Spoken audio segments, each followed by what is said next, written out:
Okay. Well, good morning. Here we are, Peter, and I'm the nephew of my Aunt Mary, who is my mom's younger sister. Right. So, Stressing younger. younger, yes. Um, so, a few years ago, I did a video interview with my mom in Rochester, New York, when she was living in Pittsford. Yes, And it went really well, and I shared it with the family, and to great effect. Everyone enjoyed it. It was very nice to be able to talk with my mom and capture her memories about her life from A to Z, so to speak. So I thought um, my Aunt Mary would enjoy doing something similar, and she was all for it. So here we are this morning.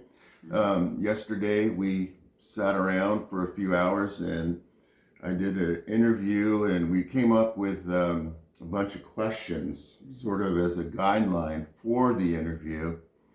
And that's what we're going to use here. I've got my little laptop in front of me, and so we're going to use this as an outline and then speak extemporaneously and see what we can get. So I think Aunt Mary definitely has had a very interesting life, and in particular, what intrigues me, I'd like to spend some time on her walk with Christ, which is unique, and her commitment was so great that she found herself in Africa for 5 years. And that is something you don't see every day. So we'll find out more about Africa and her experience and her walk in faith during that time of her life, as well as throughout her life. And I learned yesterday, for example, that she was 16 at a summer camp when she first encountered God and had a life-changing experience, which for a 16-year-old, it really sounded like it made a spiritual difference. It did. It sure did. And so we'll learn about that. Something that seems common in our lives, but it's always interesting to hear from a personal point of view. So let's start. And I'm here with Mary Elaine. That's something I didn't know, your middle name. Wilsie Frank. And she was born, and I'm going to give this away. I'm not going to be politically correct At my here. age, it don't matter. January 30th, 1946. And again, I'm Peter Freeman, and my mom is Aunt Mary's older sister. And my mom was born September 2nd, 1936. So my mom is the oldest sister. So let's give a point of view to your birth and that time period. It's definitely not like the days we're living in now. We're talking about 1946 was post-war, post-World War II.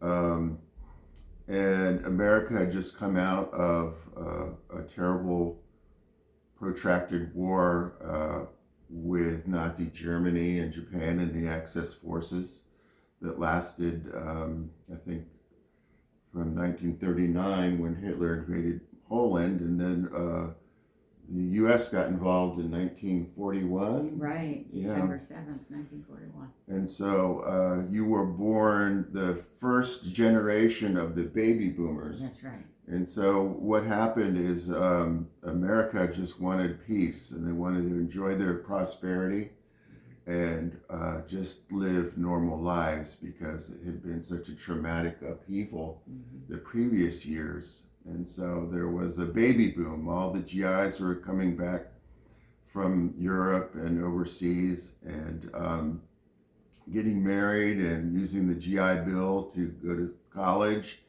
It was a time of unrivaled prosperity for the United States. And so it was into this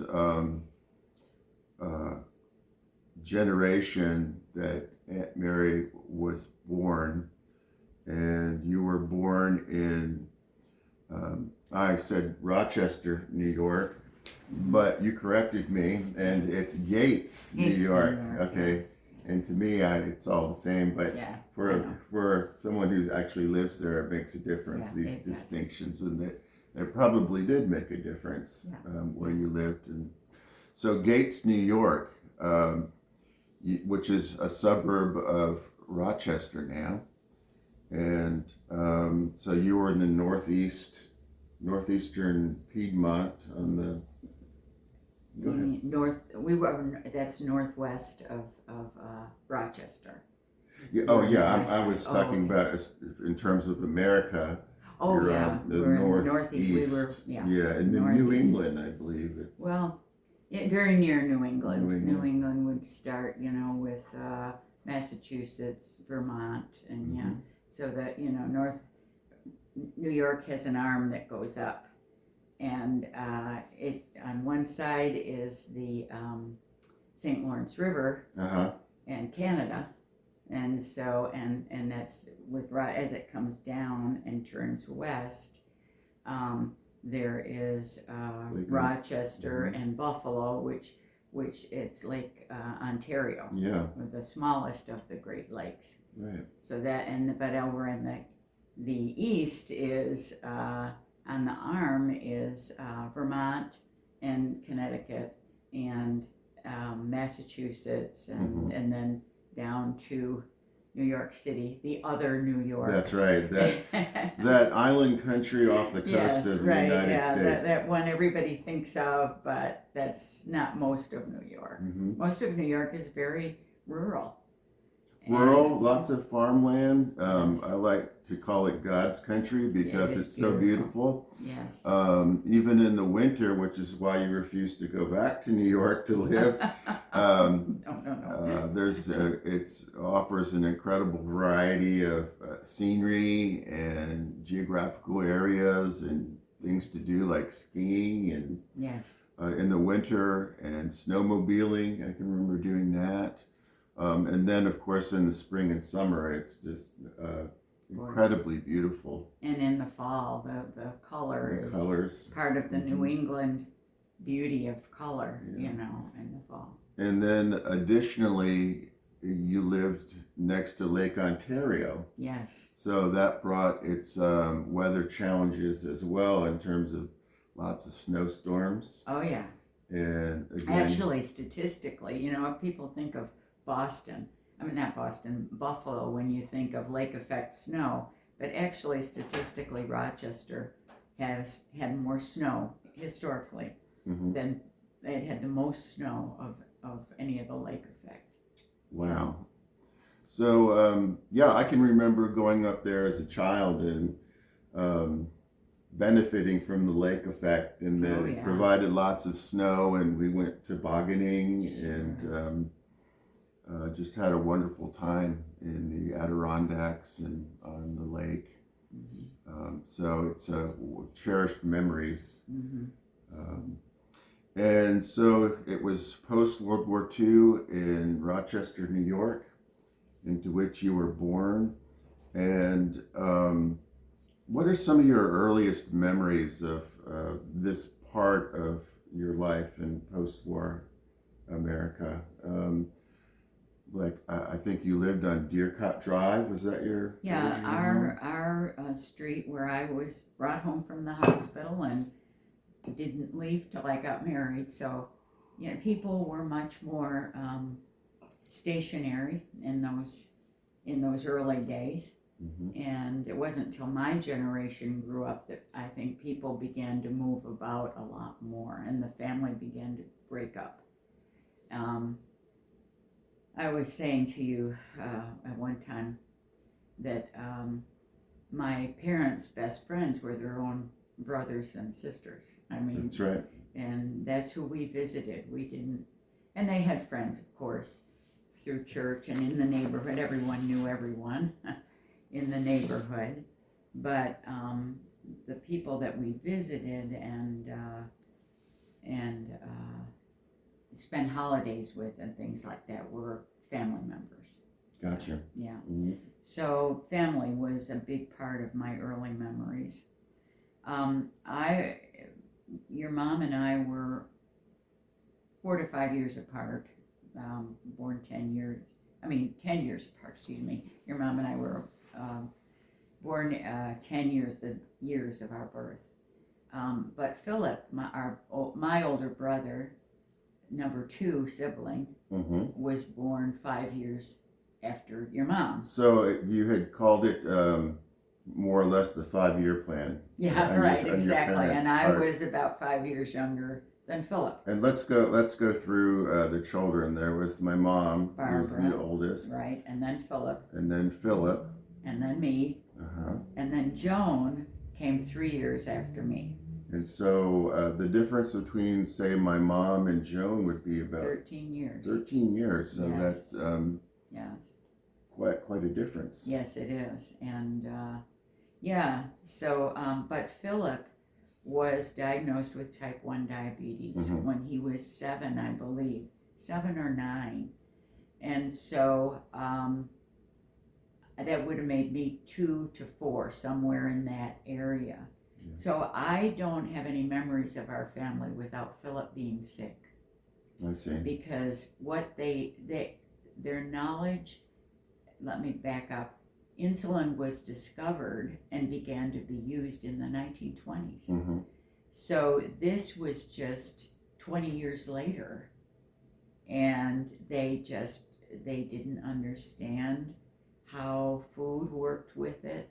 You know, having become a Yeah. diabetes educator in my adult, I have never stopped being amazed at the technology, The progress yes, that was the made. progress Yeah. that medicine made Yeah. between then and present day. And so what was considered a very risky life, or maybe Yes. even called a death sentence back Yes. then, It was a death sentence before insulin was discovered. presented numerous problems for Phil, Yes. affecting his mood and his life and his health. He became legally blind. When he was in his early 20s, yes, because of retinopathy. But my memories of that, growing up in that family, was going from one crisis with Phil to another as I think back, I see. I, So you kind of marked your time in terms of. I didn't back then, but that was a huge effect Mhm. on the family. And and then Joan came when I was 3 years old. Okay. And so,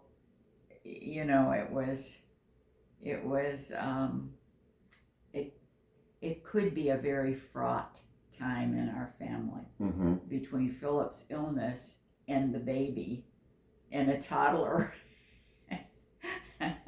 Yeah, so anyway. And so, what was it like with a family in New York? But before we get into that, I'm going to pause briefly just to check the quality of the video. So Okay. we'll be right back. Okay, we're back and the video looks good. So we're going to continue. We are into Aunt Mary's childhood in upstate New York, and we were talking about the challenges that your brother Phil faced. And fortunately, he lived a very productive life, and he was very lucky. And one thing I'm proud to recount is that when the social workers in New York were recommending basket weaving and other such things to make Uncle Phil a productive member of society, my father found an article in a newspaper that was it Xerox? I think Xerox was looking for blind and legally blind people to train in the burgeoning computer technology, which back then was punch cards. Yes. And you fed punch cards into a computer and it ran code and did different things. And so it was very tactile and something they thought that blind people could utilize and be successful at. And so Uncle Phil went to school, and as a result, he had a lifelong career with something's ringing here. Alexa, stop timer. Do you need to take a break? I need to take the thing All right. out of there. We'll be back again. And breakfast. Okay, so we are back. It might not seem like it, but we took a drive into the deepest, darkest depths of Terrell, and where else did we go? Oh, we went to Kaufman. In Kaufman, and we went thrifting and had a really good time. And I'd like to show you something I got. Isn't this amazing? Brand new pair of 511 shoes, really snazzy, high quality, $30. And these are upwards of 80 plus, brand Great new. buy. Yeah, so I was really And your happy. size. And my size, yes. Great. Brand new with the tags and everything. But that's not what we're here to talk about. We are switching gears yet again. We came home, took a nap, recharged our batteries, and we're back to continue and hopefully finish the interview with Mary Elaine Wilsey Frank. You got it. And we left off, we were talking about family members, young, early on, in particular Uncle Phil and his problems with diabetes.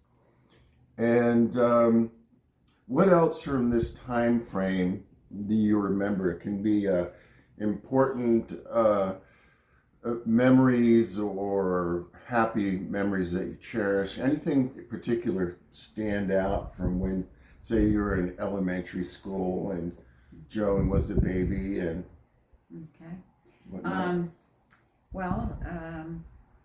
We lived in the same house for my whole growing up years. It was on a no outlet street. We used to call them dead end streets. Mhm. So there wasn't a lot of traffic. People didn't move about much back in that day. So we knew our neighbors well and they knew us. And we went out in the morning in good weather, spring, as early in spring as we could, be out all day. And the only rule was we had to be back before dark. Did you have a street light?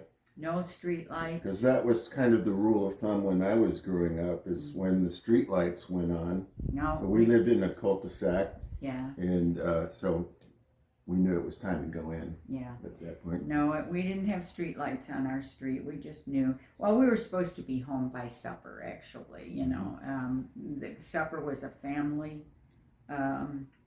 event, and when Dad came home from work, he wanted to eat by Okay. 5 o'clock. So unless we had been invited to someone else's house to eat supper, we were Mhm. pretty much back by supper time. We weren't allowed to listen to the radio, or it was a family Oh. time of conversation and eating. Yeah. And my mother wasn't the best cook in the world. Just good, solid German cooking. Yeah, and it was meat and potatoes and lots of veg. My dad was an avid vegetable Mhm. gardener. We had a large yard. And he had a vegetable garden. He had a vegetable garden, Mhm. and as well as strawberries and raspberries. We had 4 apple trees in our yard, a pear tree, a peach tree. Mm-hmm. Um, And if And- I remember correctly, there was a basement, there's a basement in and the there house. I remember through all the dust and cobwebs, and it was kind of a scary place when It was. you're talking. I was about 6 years old. Yep. My earliest memories, and you had, or Grandma had, lots of candy supplies. Yeah, she had a fruit cellar, what they called a fruit cellar. Mhm. And that was part of the basement, and it had shelves and all her canning and jellies and jams and went in there. They had a big terracotta pot of sauerkraut Mhm. where they would put the shredded cabbage and pickle it essentially. And so there was a big pot of that. One time they tried to make root beer, and we were all sitting at supper, and we began to hear this sound like explosions in the basement, and it Mhm. was the root beer popping Oh, out. okay. It was a big mess, but they never tried that again. But Mhm. so Mom did all and when she got a freezer, she froze a lot of things. Mhm. You had mentioned, I think earlier today, that Uncle Clayt Yes, would come over. He was a butcher and would bring a half a cow. half a cow and slaughter it, cut it up right there in the kitchen, Hmm. and you would freeze Yeah, we all everything. were in an assembly line, and we And that would was, wrap it in the freezer paper, and that was after we got a freezer, which I was older then. I wasn't a little kid then, but that's one of the things we were talking about bringing up, is how life was different in terms of, you said, until you got a freezer. Now, I've never known life without a freezer. right. And there were differences back then. Yeah. Growing up, technology. Well, Is it you know, different? when I was real little, there wasn't a lot of meat available. Mom and Dad had chickens, Hmm. and they had I heard that my mom described watching her father lop off the Oh yeah, head of a chicken, and then the headless chicken yeah, running around the yard. yeah, that's Mhm. right. They raised rabbits at one time, and I remember being told that this was a 4-legged rabbit. I mean, a 4-legged chicken. Because if they had said we were eating one of the Oh rabbits, no! yeah. My mom knew how to cook game, so we ate Deer. Yeah, we ate Your father was venison. an avid hunter, He right? was an avid hunter. We ate a lot of birds, Hmm. pheasant and grouse and stuff like I that. see. And he I was guess it runs in the family. Mike. Mike is, is a bird hunter. a bird yeah, hunter. yeah. And he was an avid fisherman, and John's John's a fisherman. yeah. But he did fly fishing. He did deep. He would go up to the St. Lawrence River and do deep Uh-huh. water fishing as well. But he really enjoyed fly fishing, Yes. trout, and he did. They were bullheads down here, big catfish. And Okay. I liked them, but a lot of people don't like the bottom feeders, and smelt. Smelt ran. Smelt. Yes. I didn't know they had smelt on the East Coast. Yes, they're in the Great Lakes. Okay. And when they would be spawning in the early spring, you could take buckets to Lake Ontario and just wade out and put your bucket in, and you'd have a bucket of fish. Yeah. Then And- you could. I remember my mom, when we lived in Seattle, Washington. They'd have smelt. It was sort of a seasonal thing Yes. in the Columbia River, Yeah. and so we'd get just handfuls of it. And I believe she deep fried it. Yeah. Yes, you cut the head off and clean it out, but you don't try to skin them or, take any of you just eat the whole thing, the rest of it. And you roll it in flour and cornmeal and then fry it in oil or Mhm. whatever. And it's delicious. I love smelt. Yeah. So it's really good eating. So we had a lot of that, and they continued the Meatless Friday.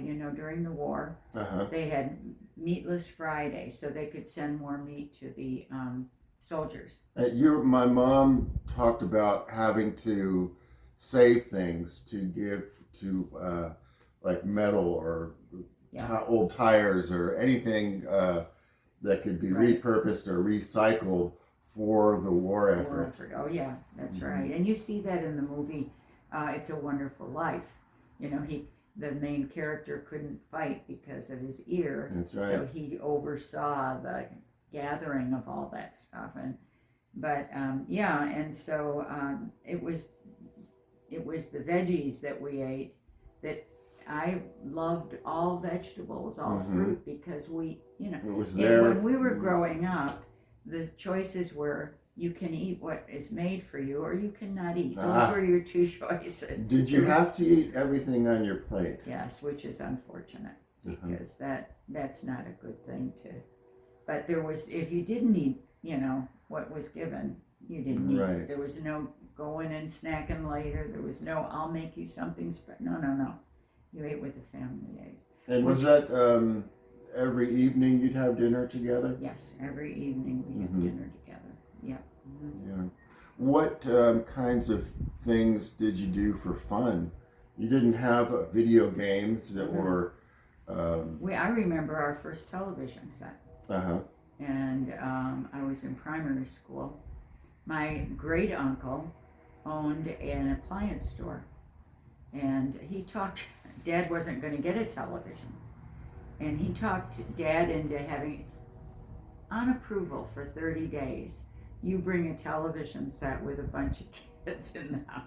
Uh-huh. It's not going back. Right. Big mistake. Right. Yeah. You got them locked in and. Yeah. And Right. so, and it went on at 6 a.m.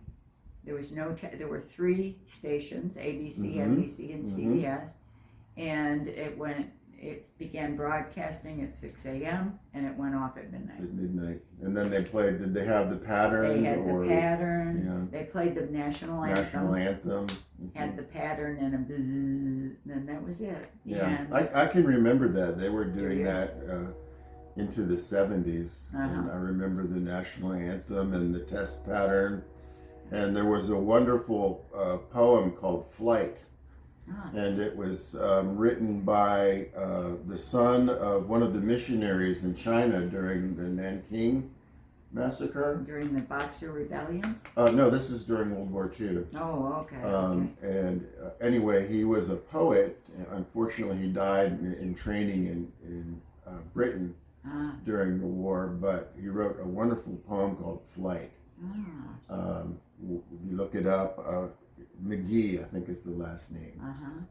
But just as an aside, if you want to see a piece of history that used to be aired in the days when they only had 3 channels and a local channel, UHF, and that was it. And we used to rush home from school to see the Mickey Mouse Club.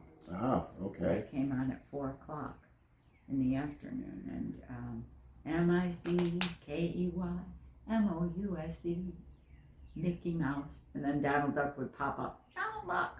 And that was in the 50s, early 50s? That was in the 50s, Uh-huh. yeah.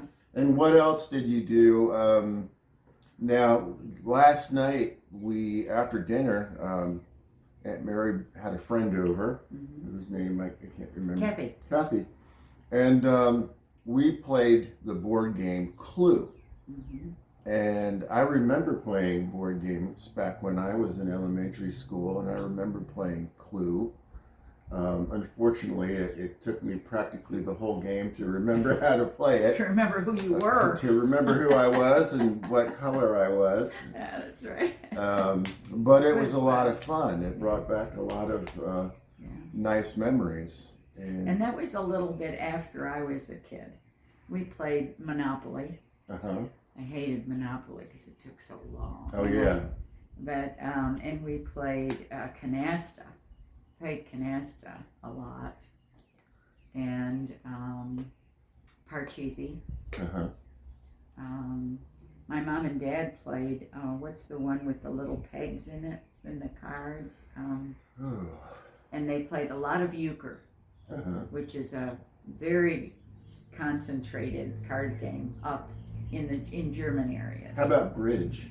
No, my parents didn't play bridge. My mom was an Yeah. avid bridge player, Right. and she told me just how nasty and cutthroat bridge players can be, especially on your own team if they don't think you're pulling your weight. Well, euchre is a much more, it's much lower class game than bridge.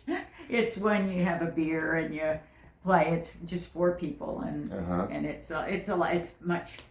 It does have tricks and trump, but it's a much faster game than bridge and much less complicated. And I really like. I used to play three-handed.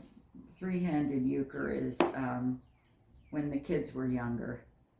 Mike and John and I used to play Uh-huh. cutthroat. It's called cutthroat, and it's not partners. Of course, it's three, Yeah. and it's a lot of fun. So we played that, but I would say probably the main thing we played. Oh, and we played Crazy Eights. A lot Crazy of Eights. Crazy Eights with a regular card game Mhm. deck. There weren't all the. There were some games, manufactured games, but you made up. We Yeah. did a lot of making up. Mm-hmm.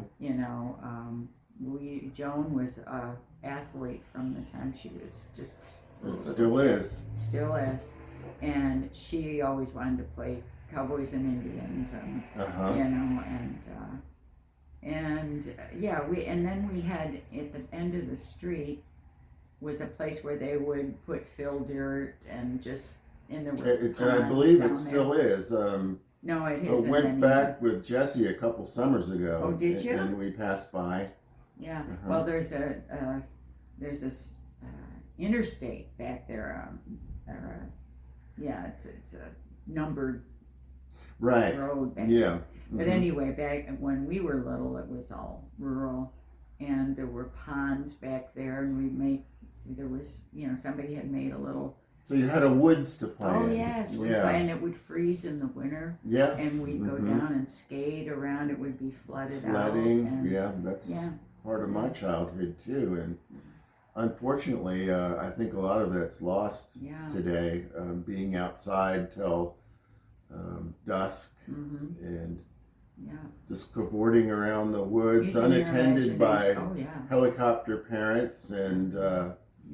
it was Well, a it was a different world. safer time Mm-hmm. when I was young, and everybody, the neighbors were your parents, just like not just like your parents, but the neighbors could discipline you Yes. and then tell your parents, Mm-hmm. and then you were double in trouble. And the same thing at school. The teachers ruled the school, Uh-huh. and if you got in trouble at school, your parents were told, and that was terrible. You didn't want to get in trouble at school. What school did you go I to? went to primary school till 6th grade, Thomas Edison Mm-hmm. Elementary School, and then that was the first high school they built in Gates. The town of Gates and the town of Chili went together and built a junior-senior high school. I see. My class, the class of 64, was the first class that went from 7th to graduation. Mm-hmm. And now that's a middle school. That whole complex is a middle school. Now, my mom told me that when she was in high school, women or girls could play basketball, but only they could run half court, and that was it.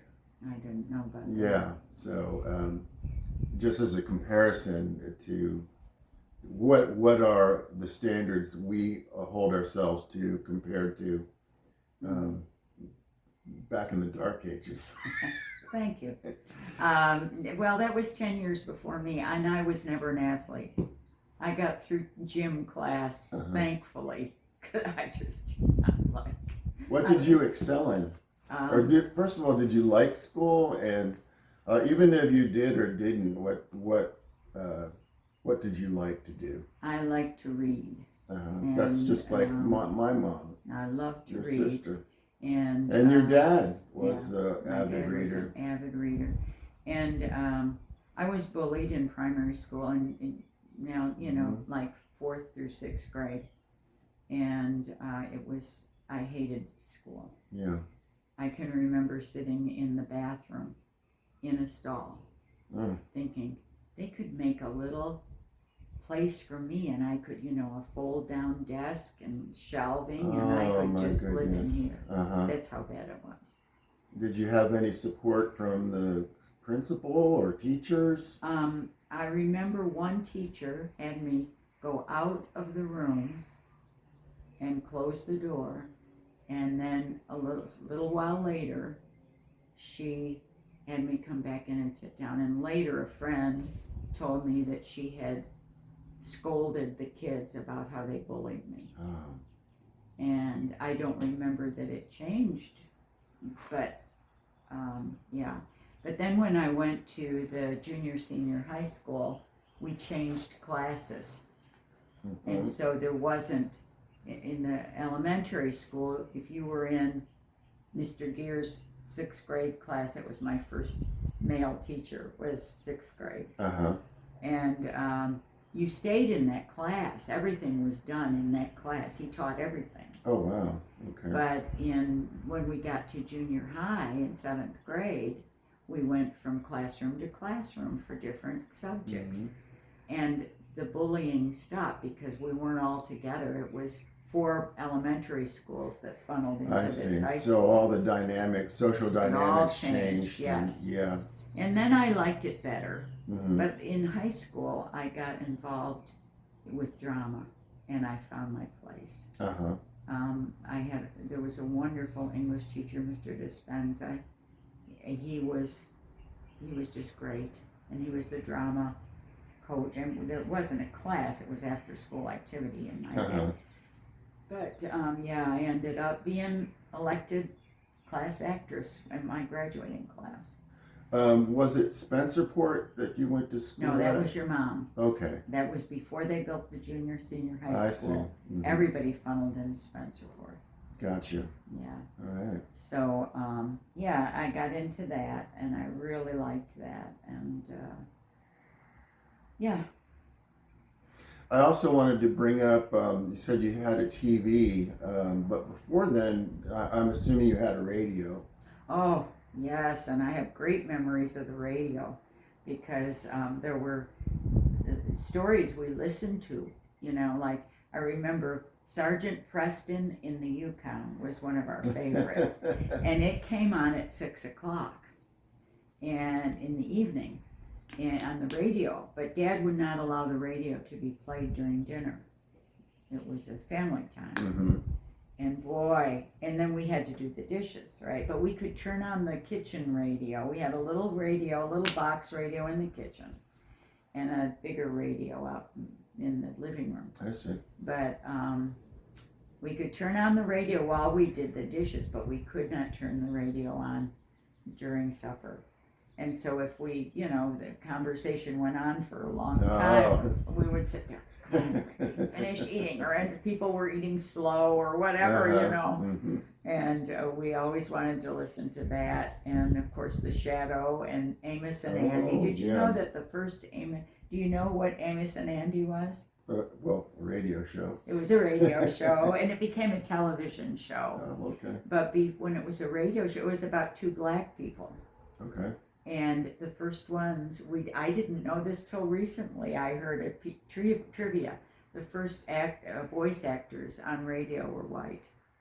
And I didn't know that. Interesting. Because when it You came don't on know. TV, they had to be black, And Yeah. so we're one of the first actors on television were Amos and Andy. So we liked that. And then, of course, my parents liked, you remember the fireside chats from the FDR, president, yes. FDR. Well, I don't remember those because he died before I was born. Yeah. But I think that the other presidents did that. Sure. Yeah. Just like they do the what is it? The State of the Union. Yeah, on TV now. So the radio was in, and then listening to music. I think that my mom loved swing music, and I think that's why I like it now. And it's great music. It's stood the test of time. It has. I mean, in high school, my friends and I listened to some of it. Yeah, Yeah, and and now I love old movies because I don't like to wade through the horrible language Mm-hmm. in a lot of modern movies, and I'm not a voyeur. I don't want to see people, Right. Yeah. making love, Mm-hmm. having sex, and so I really love old movies. So, and there were some great old actors and actresses in the back in the day. Did you have a movie theater in town where you could Did. pay the kids could pay 50 cents and watch movies and cartoons all Oh day? yes, all Yeah. afternoon, Saturday afternoon.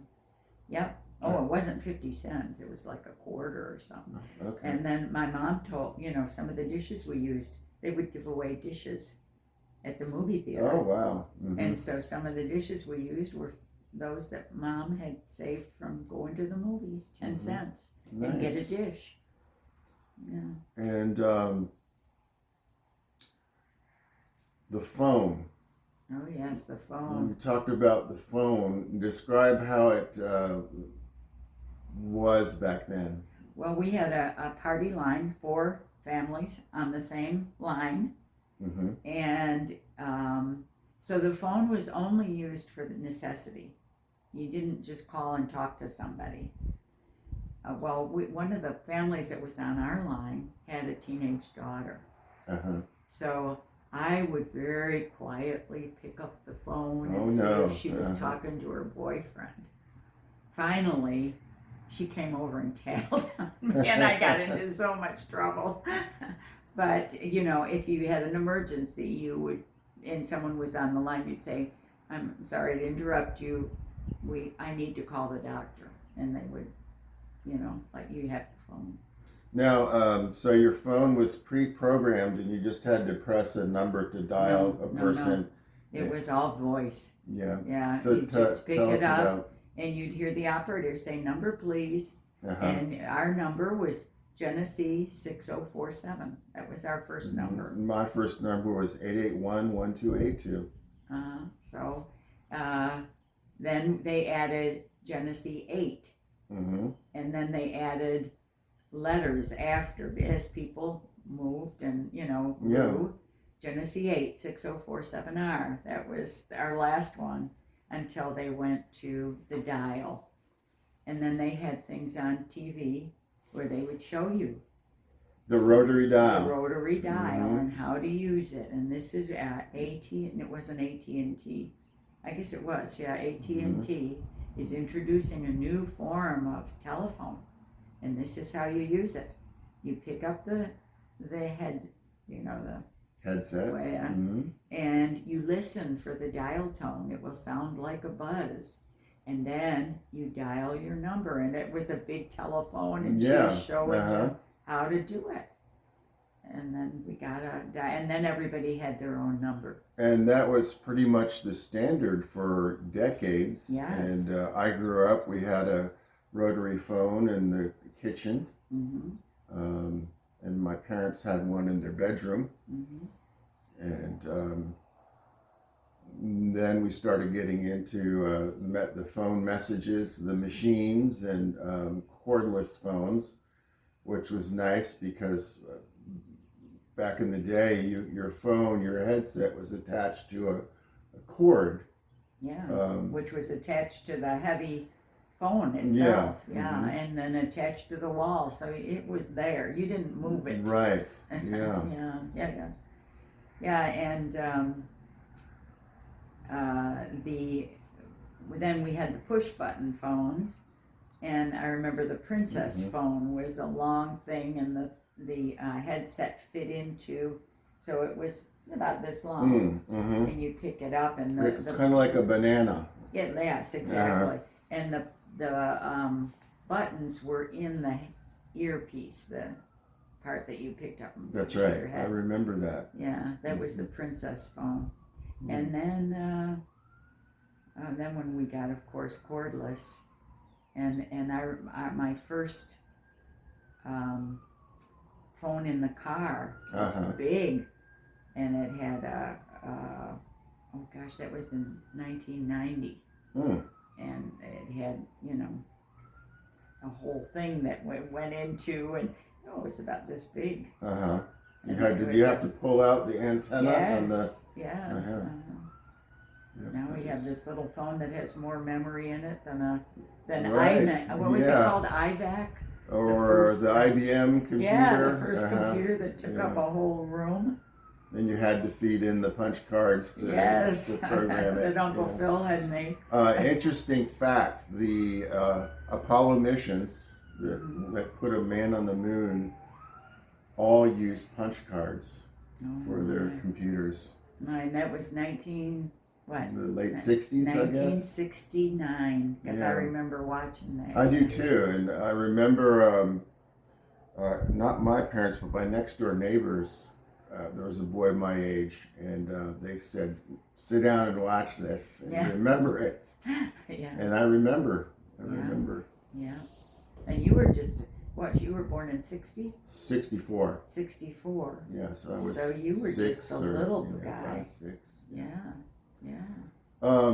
So during your childhood, you became a teenager and were into school and drama, and then you told me a story about summer camp, which turned out to be what's the word I'm looking A life changer. A life changer, yeah. So why don't you tell us a little bit about that?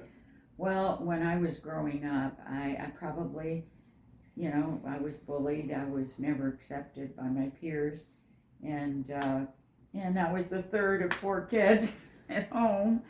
So I developed a habit of lying, telling fantastic stories, and I was also a thief. I would steal money from Phil's bedroom, from the ladies when they were preparing something at church. They would leave their purses in the kitchen. I remember that. And but I always wanted to know God, and I thought I could know God through religion, which is a dead end. And so anyway, when I was 16 and I had finished 10th grade, I and 2 friends from Deer Cup Drive, we were joined at the hip in high school. Mm-hmm. And another friend had invited Nikki and Carol and I to a camp in the Allegheny Mountains down near Pennsylvania. Mm-hmm. And it was a Christian camp. And it was there that I first heard the gospel. I believe I had heard it before, but it didn't sink in. Did you go to church? Oh yes, everyone went, and that's a difference. We talked about the differences in culture when I was growing up and now. Everyone had the same foundation of faith, not necessarily Christian faith, Jewish, Christian, but there was a common foundation of faith resulting in morality. Uh-huh. And now that is not true. But so all the Christians that I knew went to church, Protestant or Catholic, they went to church. Yeah. Everybody went to church. And but I know that the church that we went to preached that if you're good enough, you'll go to heaven. Well, I knew I was cooked. I knew who I was, and down in my heart, I knew no. Mm-hmm. So anyway, at camp, I talked to the camp director after a few days there, and he explained to me that no, acceptance by God is through faith in Christ, that he rescued humanity mm-hmm. from sin and death through his death and resurrection. And it was a gift from God. And all you had to do is accept the gift. Uh-huh. And he asked me, do you want to accept the gift? And I said, yes.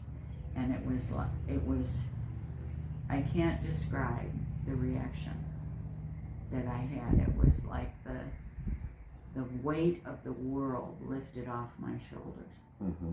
And I was walking on air. I felt so relieved. And then the denomination that ran the camp took me into under their wing and taught me foundational principles of Christianity, of faith in Christ. Mm-hmm. That baptism is a public sign of a changed heart, Mm-hmm. and the Bible is the Word of God, and we get to know God not by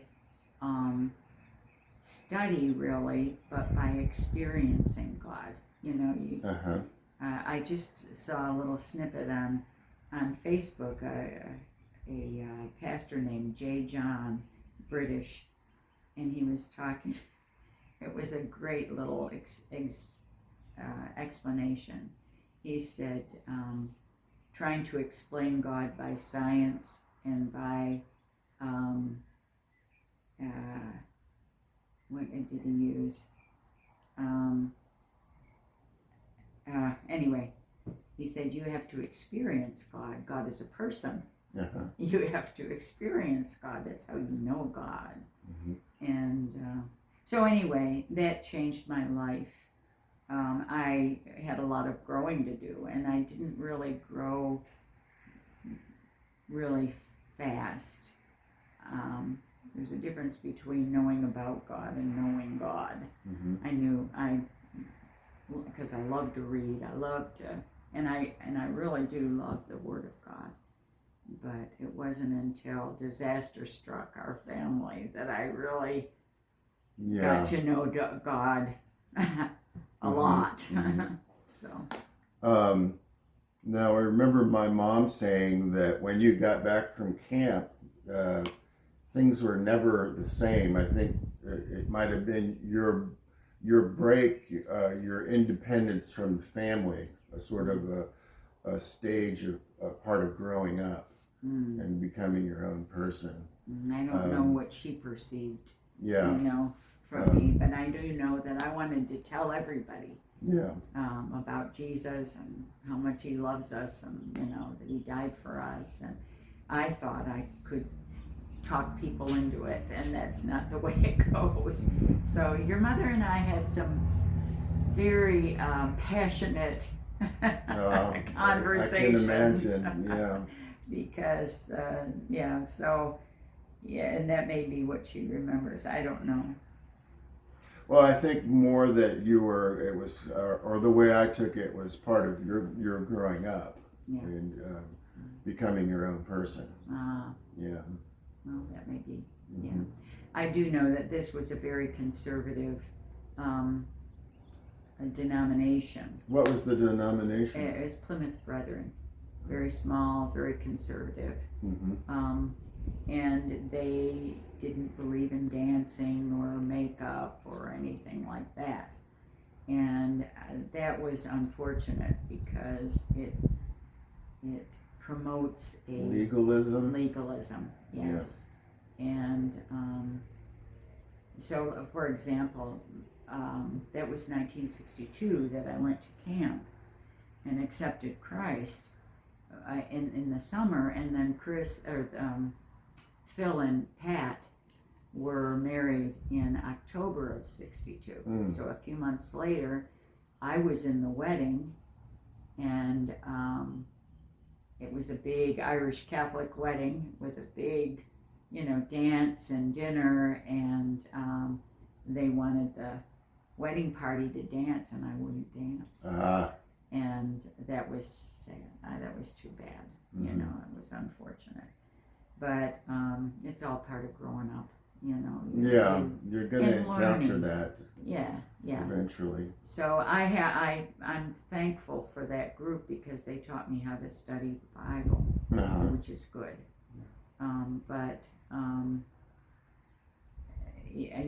It's not who I am. I'm Anglican at heart. I have an Anglican heart. which is pretty. I love the Anglican saying when it's talking about, like the form and the liturgy and the kind what we do as Anglicans. Mm-hmm. All none must, some should, and all may. In Okay. other words, there's a freedom there Yeah. to be who you are within the construct of the Anglican Church. No, right. That Yeah. makes me, what was it? The prohibition against certain kinds of food, and Yeah. Peter saying, Exactly. or no, Jesus said, it's not what goes into man, it's what comes out. That's right. That's important. That's right. Yeah. And Paul said this, why do you let people, the Galatians had fallen back into Mm-hmm. Judaism-ish, trying to, Yeah. and he'd say, don't touch, don't taste, don't, why are you letting somebody do this to you instead of being free? And, so, but we like control as human beings, Mm-hmm. and that sort of thing gives you control over yourself and over other people. That's right. So, Yeah. yeah. People are still trying to work a lot of that out. Oh, yes. Yeah. Oh, yeah. To this day. Yeah. So you had mentioned that at some point things got difficult, and it was your first real test of faith. And if it's what I'm thinking of, then it certainly was for you and for everyone else in the family. Would you elaborate on that? Now, what are you thinking? Are you thinking the death of my dad? Yeah. Okay, no, that wasn't because I went into denial, Uh-huh. and I didn't deal with that, the grief of that, till I was through college. I was a nurse. I went into hospice nursing, and I had training, Mm-hmm. and I had to face the griefs in my own life that I hadn't faced. Yeah. But that wasn't. No, I was thinking about my marriage, breaking up. I see. But yeah, the death of Dad. Mom and Dad were from a different world, and especially German Dutch. I always thought Wilsey was English. It's Uh-huh. not. It's Dutch. Okay. And so they talk about hard-headed Dutchmen, and so that culture, they don't, they're tough people, and they didn't talk about personal stuff, and there's well, anyway, Dad had cancer for 6 years and fought it for 6 years and finally succumbed when he was 53. But he wouldn't let Mom talk about his diagnosis. I never heard the word cancer. And so all the kids, Joan, Phil, you, my mom even, my mom, she didn't complain about that, but it certainly left an impression on her. Sure. That she knew nothing about her father's illness. No. Until the bitter end. That's right. And when he would go, like in the hospital for treatment, they would tell us that he was on a business trip. Mm-hmm. And I think it contributed to my mother's mental illness, and it was so unfair. Yeah. And then they didn't have a funeral. He didn't want any kind of funeral, just a memorial service. So I never saw the body. Uh-huh. I never, There wasn't an official time to grieve. No. Like in all cultures, you have these ways as a family and as a tribe to come together for, could be a rite of passage Mm-hmm. from childhood to adulthood, Mm-hmm. or when someone dies, or when there's a birth. Mm-hmm. And it seems like all that was denied to Yeah. the family, to the Exactly. children, a proper way to grieve that would allow you to grieve Yeah. appropriately. Yeah. Well, there's it made it easy for me to go into denial. I went to, I lived at college, and I just went into denial, stayed at college. You wouldn't. What does denial mean to you? Well, I just didn't let any feelings, like when Dad was the last part of his illness, he was in the hospital. We knew he was in the hospital. Yeah. I visited him once or twice. Did you know by then that it was terminal? No, but it just well, I wasn't connected to it. And since your mom was married and Phil was married, that left Joan at home. Yeah. And you were at school. And I was you were in school, college. and I stayed there a lot. And that was your way of just avoiding all the all the pain and suffering. Right. And that was so unfair to Joan.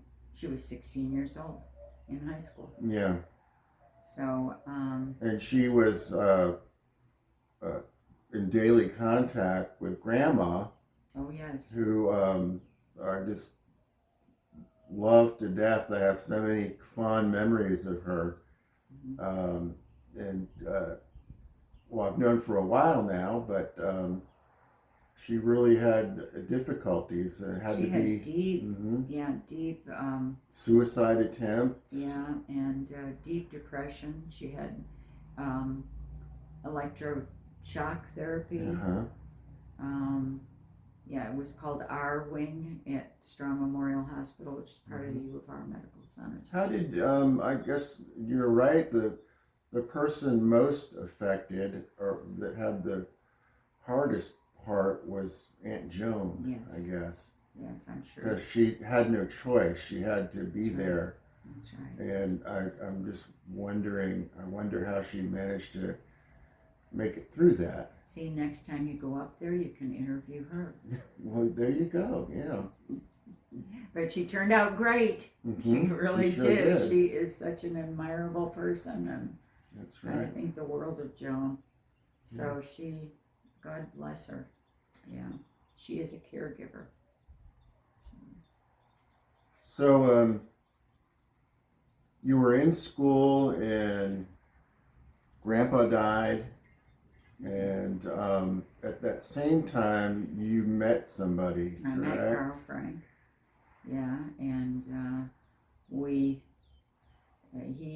went together for a summer, and then he joined the Air Force to avoid getting drafted by the Army. It was during Vietnam. What attracted you to him at first? Hot.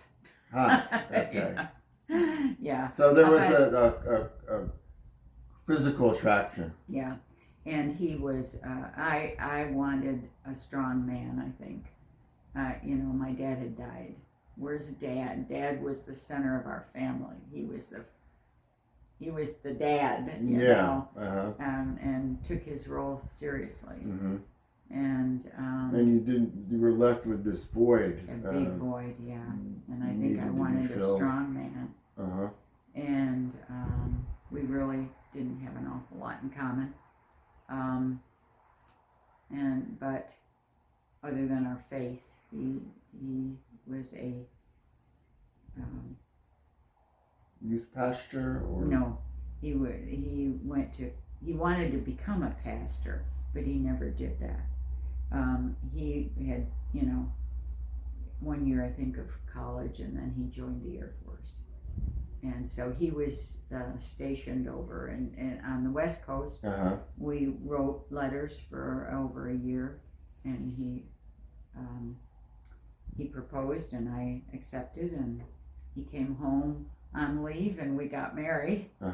And that we spent our honeymoon driving to Tacoma, Washington, where he was stationed. Wow! So from New York all the way across the country. Yeah, in June. We went through Yellowstone Park. Wow. And there was one road open through Yellowstone. They'd had so much snow. What kind of a car were you driving? We were driving a Ford Fairlane. Oh boy. So a big red Ford Fairlane that Mom gave us for a wedding gift. Wow. Yeah. And so, and then he got posted to Izmir, Turkey, and I was pregnant by then. Mm-hmm. And so we came home. I lived with Mom. He left pretty quickly. We came home in February. He left in March, and then I flew to Turkey in April. Mm-hmm. Chris was born at the end of June In Turkey. in Turkey. Yeah. My little Turk. And I gather you had a favorable time in Turkey. We had a wonderful time in Turkey. And growing up, my mom, your sister, had these Turkish beads. They looked like cat eyes. Yeah, the evil eye bead that Yeah, took the evil eye away, and then we call them worry beads. They're like a rosary, only much smaller, and they would pray with those beads. I see. And I think there were candlesticks or Right over there. I oh, have yeah. them now. Oh, those are the same ones. Those are the ones. Oh, When isn't we went to Texas, when we moved to Texas, I gave those to your mom. Uh-huh. And then when she broke up housekeeping in Rochester and went into a assisted living, Mm-hmm. then I said to Joan, I would like those candlesticks Yeah. and that tray. They're is from really Turkey. impressive. They're unique. Yeah, they're very unique. And I have a samovar that I What got is a in samovar? It's a tea. You put a charcoal embers into a center. Is it a glass? No, it's brass. Uh-huh. And then you put water around that heats the water. And then there's a little pot where you make very strong tea on the top. Hmm. And then you put a little of the tea in, and then you add the hot water, and that's tea. I see. And so that's very common in the Middle East. Jews have them, Muslims have them, all around the Middle East. Uh-huh. It's samovar, yeah. And so you were in Turkey, and then what happened? Well, we came back, and I went to college. Our agreement, Carl's and my agreement, was he would he would pay for me to finish, work while I finished college. I had quit college to get married. And then when I got my degree and got my RN certification, I would put him through college, and that's what we did. I finished college, I worked for a year, and then we moved here. Mm-hmm. And he went to college here. His degree is from UT, Arlington. Oh, okay. Yeah. Mm-hmm. And what was his major? What did he study? He studied criminal justice with a juvenile emphasis. Mm-hmm. And then he managed the Dallas County Boys Home, which was for delinquent boys. Uh-huh. And it was a big farm, which he was in hog heaven. And so Christopher was already around. He was born in Turkey. Right. And then John. John came when Chris was 5, mm-hmm. and 13 months later he got another big brother, a little baby brother, and that was Mike. Uh-huh. Yeah. So John and Mike were born here. And when you say here in Texas? In Texas, yeah. Now, how did the move from New York to Texas happen? Well, Carl's parents had moved to Texas while we were in Turkey. Mm-hmm. And that's all we heard in letters was how wonderful Texas was, and come visit us. It's so great, and so... Do you think they had ulterior motives? I think they did. And so when I was working, and before, Carl wasn't in school, we were both working after I finished college, we said, okay, now's the time. So we took vacation, and we left Rochester in April, and during an ice storm. I as I told you before, I think we were the last flight to get out of Rochester Airport before they closed it down. We flew into Dallas. DFW Airport was new back then. Uh-huh. We flew into DFW Airport, which was huge. I mean, little Rochester. We were amazed, but it was summer here in April. We just wow. Yeah. Everything was green, everything was blooming, it was so beautiful. And it was so hot. No, it wasn't then. And we said, oh, this is wonderful. But his parents never mentioned July, August, and September. Yeah. And we moved here at the end of June. And I'll never forget the Yeah. heat. And I'd never been in a place, I hadn't been to many places, but even in Turkey, because it was on the Aegean Sea, on a bay, at evening, the wind would come in from the sea and Nice. cool everything off. It was beautiful in that night. Mhm. Here, it was still 95 at 11 Yeah. o'clock at night, you know. That's You right. had to have, well, you didn't have to have. We went through the summer of 80 with no air conditioning. Wow. So that's when we became naturalized Texas citizens. Oh, okay. Yeah, I have my, Trial by fire. I'm telling you. But we were out in the country, Uh-huh. so it was doable. But boy, I still remember it. And then all my kids remember it too. Yeah, it was bad. And so you were working, trying to get your education. And I was both trying of to you. put him through Yeah, school. yeah. So, Yeah. so you had been working on Yeah. education in general, Right, for and several years.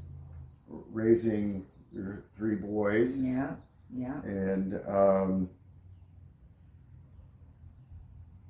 And then there's a serious part that happened. I guess everyone has their very serious challenges and difficulties in life. Yeah. And you're no different. And that's not to diminish what you went through in any way, because it Right. happened to you, and it was very seriously. Would you like to talk about that? Well, it was, in 1984, 85. How old were your boys by then? Chris, He was grown. Was yeah, he the grown summer, up by then? yeah, no, he was going into his senior year in high school, Uh-huh. 85. And John and Mike, they were in junior high. And in middle school, yeah, Mike was in 6th grade, and gosh, I'm trying to remember. But anyway, they were, 5 and 6 years younger than Chris, so they were in junior. And Carl began to act very strange, disconnecting. What was strange? Now, well, he would be gone. He would work late and have to work on Saturday, and just uncommunicative. And it was just, he was disconnecting from me and from the family. Yeah. And denying any problems or anything like that. And So you would gently probe and looking for an inroad to have some communication. Right. And then I remember it was in June, and the kids were out of school, and he was supposedly working that Saturday. He was the purchasing agent for the hospital where I was also in management. And I got a phone call. Of course, we didn't have cell phones back then, That's right. And I got a phone call, and it was an anonymous phone call. And it said, your husband is at the lake with another woman. Oh my goodness. And they hung up. Wow. And when Carl came home Were you completely surprised? Well, you had your suspicions. something was wrong. Were you like going through your head, who is this person and what's... Yeah, I had no idea who the person was. I didn't know that he was involved with anyone else, because he was such a straight arrow. He was church going, it just was, none of our friends could believe it. Yeah. And I couldn't believe it. But when he came home, I confronted him. Of course, I didn't know what to do. I just was frantic. And he just hit the ceiling. He walked out and left. He and we didn't. hit the ceiling and got angry. Oh yeah, angry. Okay. And Why was he angry? grabbed some clothes. Well, It was just his reaction to. that was his reaction. Well, of course, I confronted him. Uh-huh. I told him, I got this call that you were with another woman at the lake, and I mean, it was. Anyway, he grabbed some clothes, left, and we didn't see him all summer. He just disappeared. Wow. And he took the loan repayment book for the car that he had. Uh-huh. And that was it. So that was the amount of responsibility he That was was the willing amount to of- accept yes, for exactly. family matters and Exactly. finances. And So it was up to me. But, you've never gone through anything like this. Uh-huh. You have no idea. You have 3 young boys. You at have the 3 time. young boys. And as I told you one time when we were talking, I felt like it was hard to breathe sometimes. Uh-huh. I would realize I hadn't taken a breath. I'd just be sitting there. Yeah, the stress gets into your shoulders and Yes. your muscles contract and your breath is constricted. Yes, and I can remember things. Take a breath, and my main thought was, I gotta have God or I'm gonna die.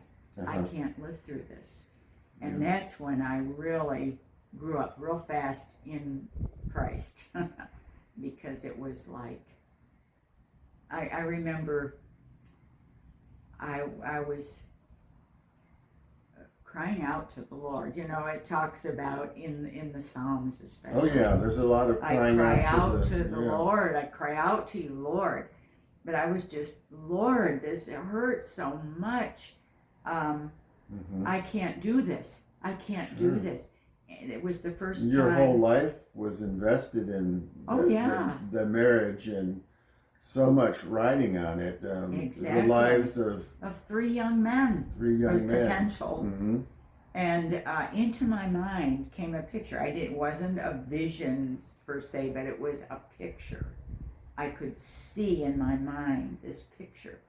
And in fact, I've got 3 paintings I've done, times when God spoke to me either in a dream or in a vision, like that. And I was walking through a tunnel, and the tunnel was fire. And as I walked, I was holding my hands like this, and I was looking. Jesus was at the end of the tunnel, and I had locked eyes on him, and I was walking forward. The fire wasn't hurting me. It was uncomfortable. It was hard, but it wasn't hurting me. Yeah. And I got to him, and I practically fell into his arms, and I opened my hands, and they were full of jewels. Jewels. Yeah.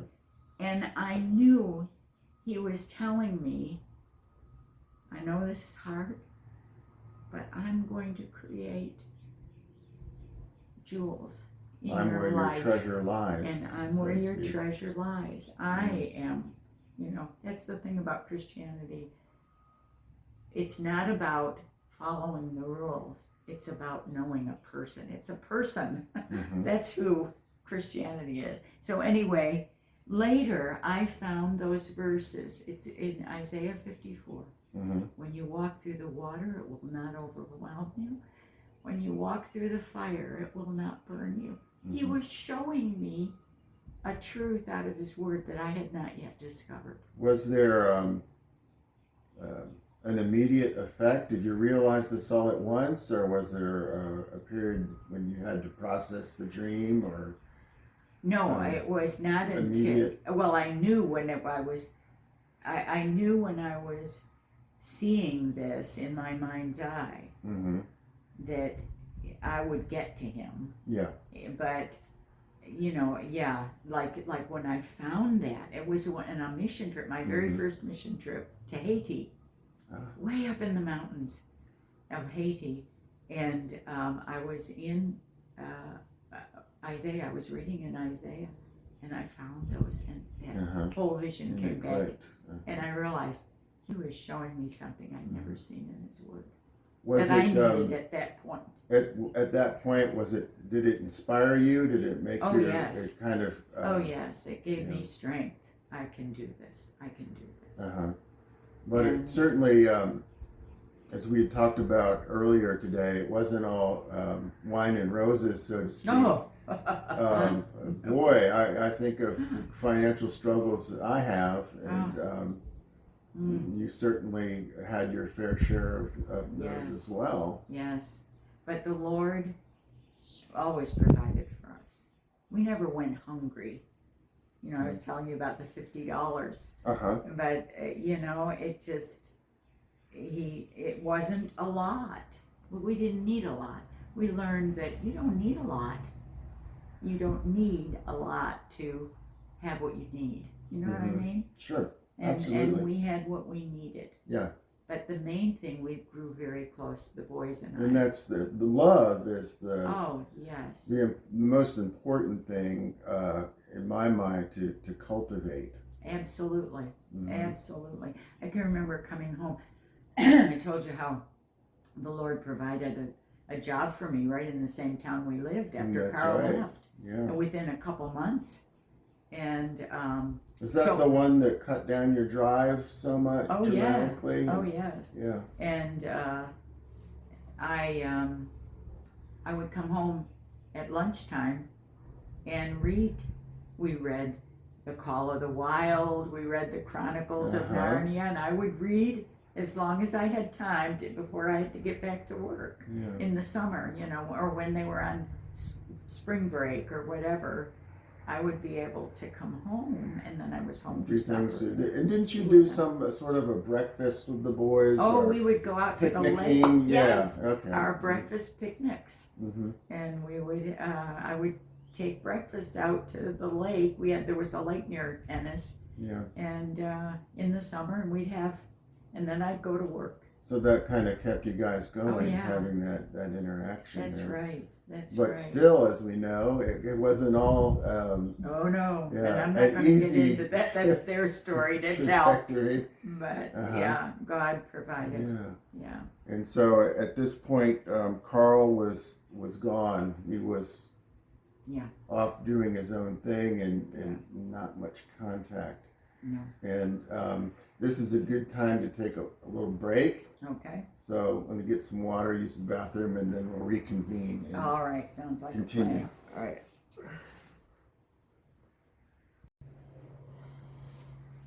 Okay, so we're back again and going through your life in review, and we've reached the falling out of your marriage to Carl, and how he was in and out of the Yeah. picture, Right. but pretty much you were on your own Right. raising your boys. Right. And you had some miraculous chances to find ways to raise your boys Yeah. and keep everything going, keep a roof over your head and food on the table, Yeah. and spend more time with them. Yeah. And then you remarried. How did you get from point A to point B, where there was the infidelity and The abandonment. the abandonment? Perhaps even more detrimental to things was the abandonment rather than the infidelity. Well, it's all one. Hmm. Betrayal and abandonment are equally difficult Yeah. and dark. But yeah, he ended up taking a job in up northeast in Texas, rural Texas, at a hospital, and he drank heavily, and he was fired. So he lost everything. So that I believe brought him to a point where he realized that he had lost his family, his marriage, his work, and there he was, and that made him see his. I believe this is what he said. That he saw where he was and why, and he repented. And you know, the word repent is really the right word because it comes from the Hebrew "chua," which means to turn around and go the other way. To realize you're on the wrong road, and you turn around and go the other way. And so that's what he did. He asked me to go to what he called friendship counseling. He wanted to get to know his family again and have a role in the family.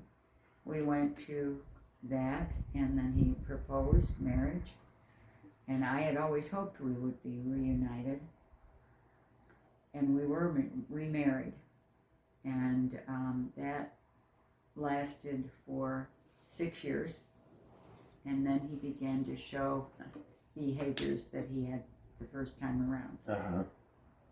And denied, and by this time he had his own company. He was quite successful, you know, for a little small family company. The boys worked for him occasionally, you know, when they and were off from school and stuff. And I would say, you know, what's going on? You're beginning to pull away again, and I don't understand. No, he was just, it was all about the business, and he was so focused on the business. And then one week before the last son, which is our second son, got married in 98, I found an email from one of his old mistresses who I knew and had worked with. And it was obvious they were having an affair. I see. And of course, I couldn't confront him because here come this big wedding. And family was coming in from out of state. And so anyway, eventually I, you know, did confront him. He did not take responsibility. I told him we would either go to, you know, it was my fault somehow. He always blamed me. Really? Yeah. And so I said, we will either do counseling or I'm not going to go through what I went through the first time around. We don't need to find out why is this happening. And so he went to a counselor. I went to a counselor, and I asked him, how did it go? She said I didn't need counseling. And I went, okay, we're done. And my oldest son, Chris, was there for me. You know, John and Michael were newlyweds. I mean, Mike was in grad school, and John was making his way, and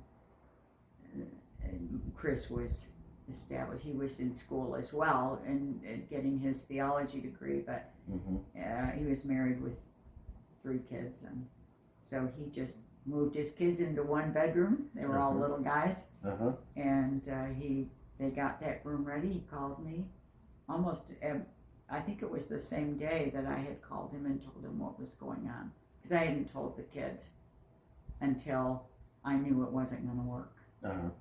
And he said, your room's ready. You come stay with us. He asked me, what do you want to do? When I first talked to him, I said, I want to come stay with you for a while. I got to get out of here for a while. And he said, okay. And then I think it was that afternoon he called and said, your room's ready, you come on.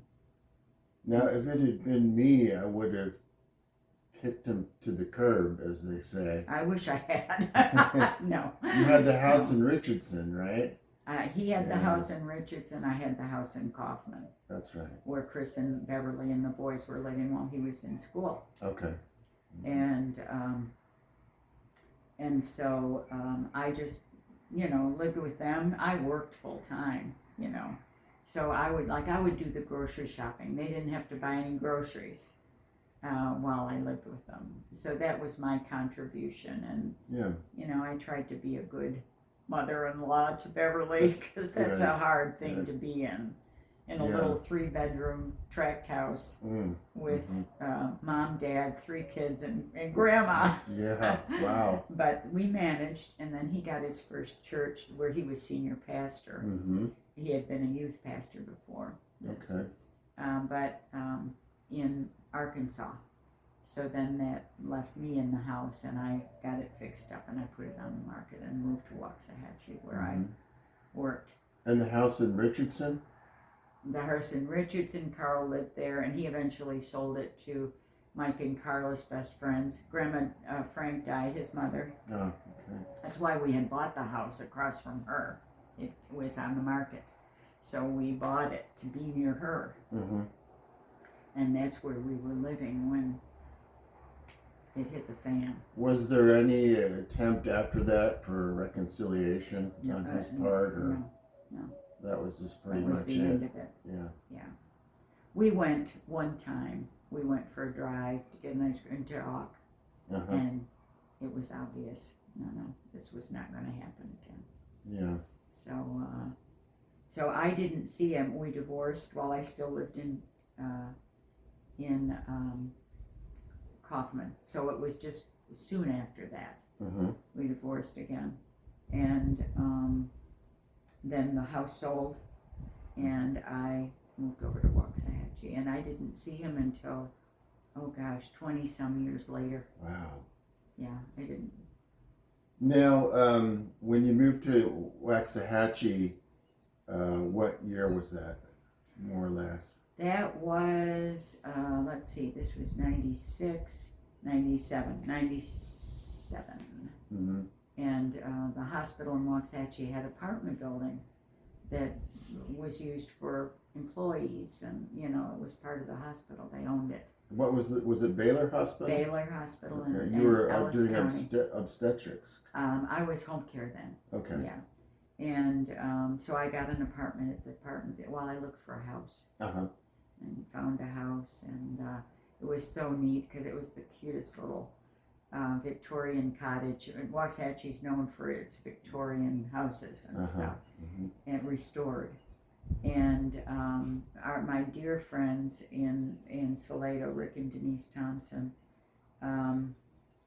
they came up and looked, and they said, "Oh, they would come up from Salado to Waxahachie to look at houses that I was looking at." Yeah. I'd say, maybe this one. No, this isn't the one. And and then when this came on the market, I called him. I said, I really do think this is the one. Mm-hmm. And so they came up, and we couldn't get into it because it wasn't open. We couldn't get a hold of the realtor. But we looked in all the windows and everything, and he said, "Yeah, this is the one." He said, "Monday, you put in an offer on this house." Mm-hmm. And it was accepted. And then this is the beautiful part. He's a brother in Christ, and just one of my best friend. Now that Nikki's gone, Mm-hmm. they're my best friends, along with Norma. And anyway, he drove every Wednesday. He drove from Salado to Waxahachie. He'd arrive before I left for work, and we'd have coffee together, and then I'd go to work. He worked on my house. He did that for almost every Wednesday for 10 months. Uh-huh. What kind of work did he do? Oh, he refinished the floors, he painted, he put in crown molding, he redecorated and did what was needed to do that. Uh-huh. The house was it was in good condition, and the bones were great, but it was like painted dark red and mustard yellow. So you got this beautiful house in Waxahachie, Mhm. and you're involved in church, and you're donating to different missionary outreach. Mhm. And then you described how you were filling in, I guess it was a check, or was it your I was checkbook, writing a check. and you made, was it a note to yourself? Well, no, it was you back in the day before computers. You got a receipt and then a like a coupon to Uh-huh. put with your next month's donation. And so I was doing that for this couple that were working in India, and I thought the thought came into my brain. Why don't you go? Your kids are married, they're stable, And so by this time, all three boys we're were. married. Mike and Carla were expecting their, which before I knew they were, no, they were pregnant at that time. Mm-hmm. And I knew it. They were expecting their first and only pregnancy, which was twins. Uh-huh. And John and Kristen had no children and weren't ready for that. But anyway, and Chris was established in a church in Arkansas. And so I wrote on the stub, would you please send me information about going myself? Yeah. And that was another God thing. And you collected information, went to seminars, and They sent me the information. I filled out the application. They invited me to come to a weekend to Mhm. get to know this. It's a non-denominational Christian Protestant mission sending mission and ministry. how did you know it was time to what's this, cut bait? Okay, well that's how it Because all. you were giving up this beautiful I know. house that you was recently, within 5 years, purchased. Yes. And Well, you know, when Jesus talks to you, you know. He said, "My sheep hear my voice," right? mhm. And I know them, and they follow me. But it was like dominoes falling over. SIM, Serving in Mission, invited me to teach nursing in Zambia. They had a very large ministry in Zambia, and including a nurses training school. And so I had experience teaching nursing, and so it usually took 1 to 2 years to raise the money, because with a mission like this, Mhm. the missionaries raise their own money. You're not funded by Yeah. a denomination Mhm. like if you're a Baptist missionary, Mhm. you're a Baptist, you Mhm. would be funded by that. It takes, the average was 1 to 2 years to raise the money. I was fully funding within 6 weeks. Fully funded within 6 weeks.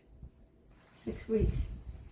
I had all the money I needed, both outgoing expenses. Mhm. You had to have so much in your account. So it just came together It like came. that. Getting the visa and the professional things that you needed to be able to teach nursing in another country Yeah. Mhm. took a minimum of a year. I had it in a matter of a couple months. You were on God's fast track. God not only opened the door, He took it off the hinges and pushed me through and said, "You're going here." Uh-huh. I mean, it was amazing. Did you have any doubts? I didn't have doubts. I but mean, it going was, to Africa is living. well, as ignorance is an bliss. African. I Yeah. had never lived. The only It was what you imagine it's going to be like, Very and then what it turns out to be like. very different. Yes, I had no. I lived in Turkey, but that's a whole different culture and a whole different situation. Mm-hmm. And I had done a short-term mission to both Haiti and Kenya, Mm-hmm. but that short-term. What is short term? Oh, a couple weeks. Okay. And that's the umbilical cord is still well Mhm, fastened. yeah. You know where you belong, Sure. and it's not there. Mm-hmm. But going full time for an extended period of time is a whole different thing. Mm-hmm. But anyway, it was quite an adjustment, and as I was telling you, it wasn't only the African culture. This was a British established That's right. mission, and so Which one was more problematic? well, since I didn't really have much interface with Africans except my students, and that's all, I was separate from them. That's the way they do school. Mm-hmm. The students stand when the instructor comes into the room. Mm-hmm. There's no messing around. It's very formal, and so that was a barrier between us. Mm-hmm. And I didn't go off the mission station for 2 years until my mentor, Ernie, his name was Lucian Ern, but everybody called him Ernie. So you were, a mission station is a compound.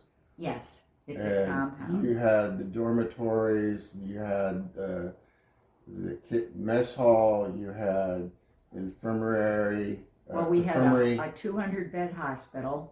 And We had the nurses' hospital. training school, which there were over 100 students at the nurses' training school. Did they live there? Yes, Okay. they lived there. The hostel for them was there. And then there were multiple primary schools, and then a very large live-in high school for girls. Wow. So it was a huge mission station. The mission station itself had been established 100 years prior. Mm-hmm. The hospital was 50 years old. When I was very new there, they celebrated the 50th anniversary of the hospital. So, as I said, it was established by the Brits, by a British missionary society that was incorporated into SIM. And so the people there was only a couple of missionaries who were American. All the rest were from somewhere in the British Empire. Okay, so mostly England. It was sort of a self-perpetuating. The issue there you had was like we agreed that it should have been you're teaching the locals, the host nationals, to do your job and to do what you're doing, and essentially you're working yourself out of a job. Exactly, but that's wasn't the vision of the missionaries. Yeah. So what was the vision for? Well, it was to maintain the quality of care, and this was out in the bush. This was not near a city, so it wasn't like the university hospital in Lusaka. It was out in the bush, and they wanted, and that's a good thing, they wanted to give a higher level of care to the people, the rural people. And the problem with that is that the missionaries lived at a much higher level of housing and life. Did the staff have Zambians? Oh yeah, there were Zambians and nurses. There were Zambians, what they called clinical officers, which would be like PAs. But all the doctors were missionaries. The ruling class, so to speak, were missionaries. The matron at the hospital was a missionary. The tutors at the nurses' training school were missionaries. And so... Was there a sense of classism? Like in Britain, you really have the aristocracy and the it wasn't rich that and high. Working class, and then the destitute. But like I say, the missionaries lived at a higher level of comfort, and our housing was nicer. Was there racism or classism or anything like that? No, there wasn't racism. I didn't see racism. The administrator of the hospital was a Zambian, and but the doctors were not. The chief doctor was not. So it was, and we loved each other. The nurses loved Sister Jan, who was the matron. You know, nurses are called sisters, like they are in Great Britain. Mm-hmm. And but I asked, like as I was telling you, I asked the surgeon's wife one time. I said, "So why isn't this in the hands of the Zambians?" Because it was a ministry of what was called the Evangelical Church in Zambia, ECZ, Mm-hmm. and which we all had to go to that church, no matter where your affiliation I was. see. Back in where we were from, that changed while we were there too. But I said this should be a ministry of the ECZ to the Zambian people, not a ministry of the white people to the black people. You know what I mean? And she said, but the level of care wouldn't be the same. I said, but it would be ministering God's love to the Zambian people by their own people. Yeah. To me, that made all the sense in the world. Mm-hmm. Yeah. And it was Ernie that was the first person that agreed with me, the first missionary, and he was Chinese, and he was from Singapore. And he said his dad worked for the American Embassy in Singapore, and there were places in Singapore his dad could not go, in his own country, that his dad could not go because he was Chinese.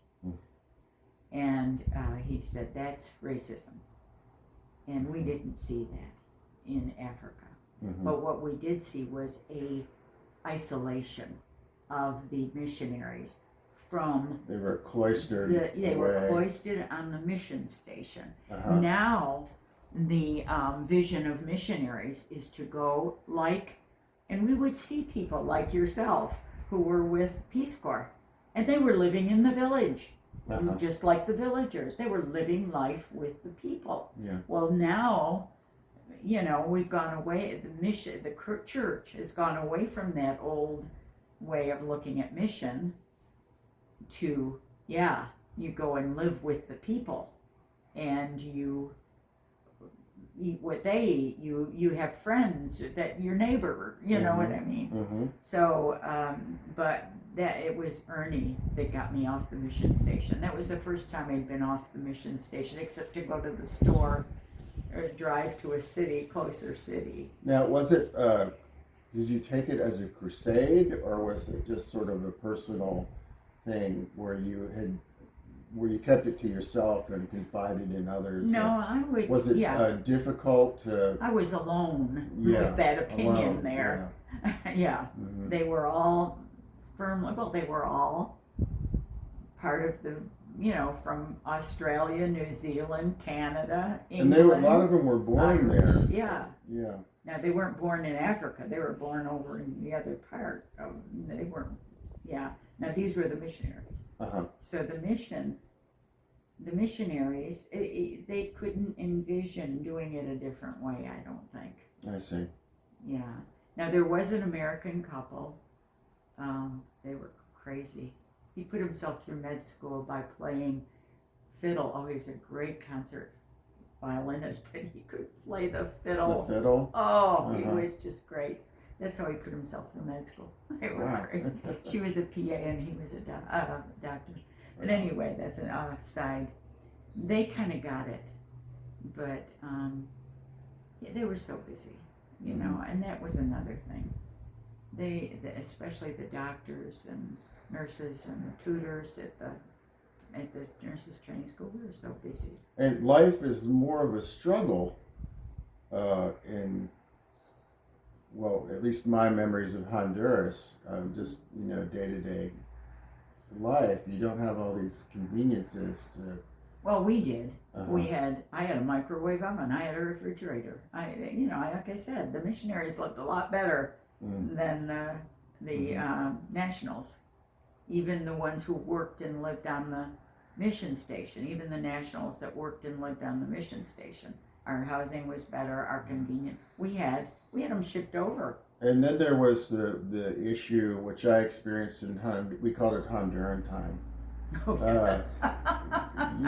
It's when you say, the meeting starts at Oh no, X, oh no. it's more or less. That helped me to learn culture, Mhm. how important culture is. Uh, Was having to adjust to that African time. And planning, foreseeing things, what needs to be Yeah. done Oh, forget it. to keep everything going. Yeah. And Yes, living for, well, that's how they live. I mean, malaria could take you tonight. yeah. Who's to say that, malaria is the biggest killer in Africa. Mm. And so you could be here today, gone tomorrow. So why think about tomorrow? And I remember going to a wedding that was, how much, 4 hours late? Because what I realized was Africa is a people and relationship culture. We are a time and event culture. And it's hard to conceptualize the other because it's so foreign. It is, and it's foreign for ours is foreign to them. Yeah. So, for example, a good example, okay, and where I worked in Zambia, a nurse is coming to go to work for the day shift. The night shift has been there all night, right? Mm-hmm. They have to do their report and they want to go home, go to bed, right? Yeah. But the nurse sees her cousin coming onto the mission station. Well, it would be absolute wrong not to greet the cousin. So you have to catch up. So they stand there and talk. And the nurses, they're waiting for her to get to work. But that's not the important thing. The important thing is this relationship with the cousin. Mm-hmm. The wedding, I said, was like 4 hours late. Yeah. Well, the groom forgot to get his hair cut. So he's got to go get his hair cut. And then relatives from another village show up. Well, you got to feed them. Uh-huh. I mean, we're all waiting at the church. Mm. And waiting and waiting and waiting and waiting. That would drive me crazy. Oh.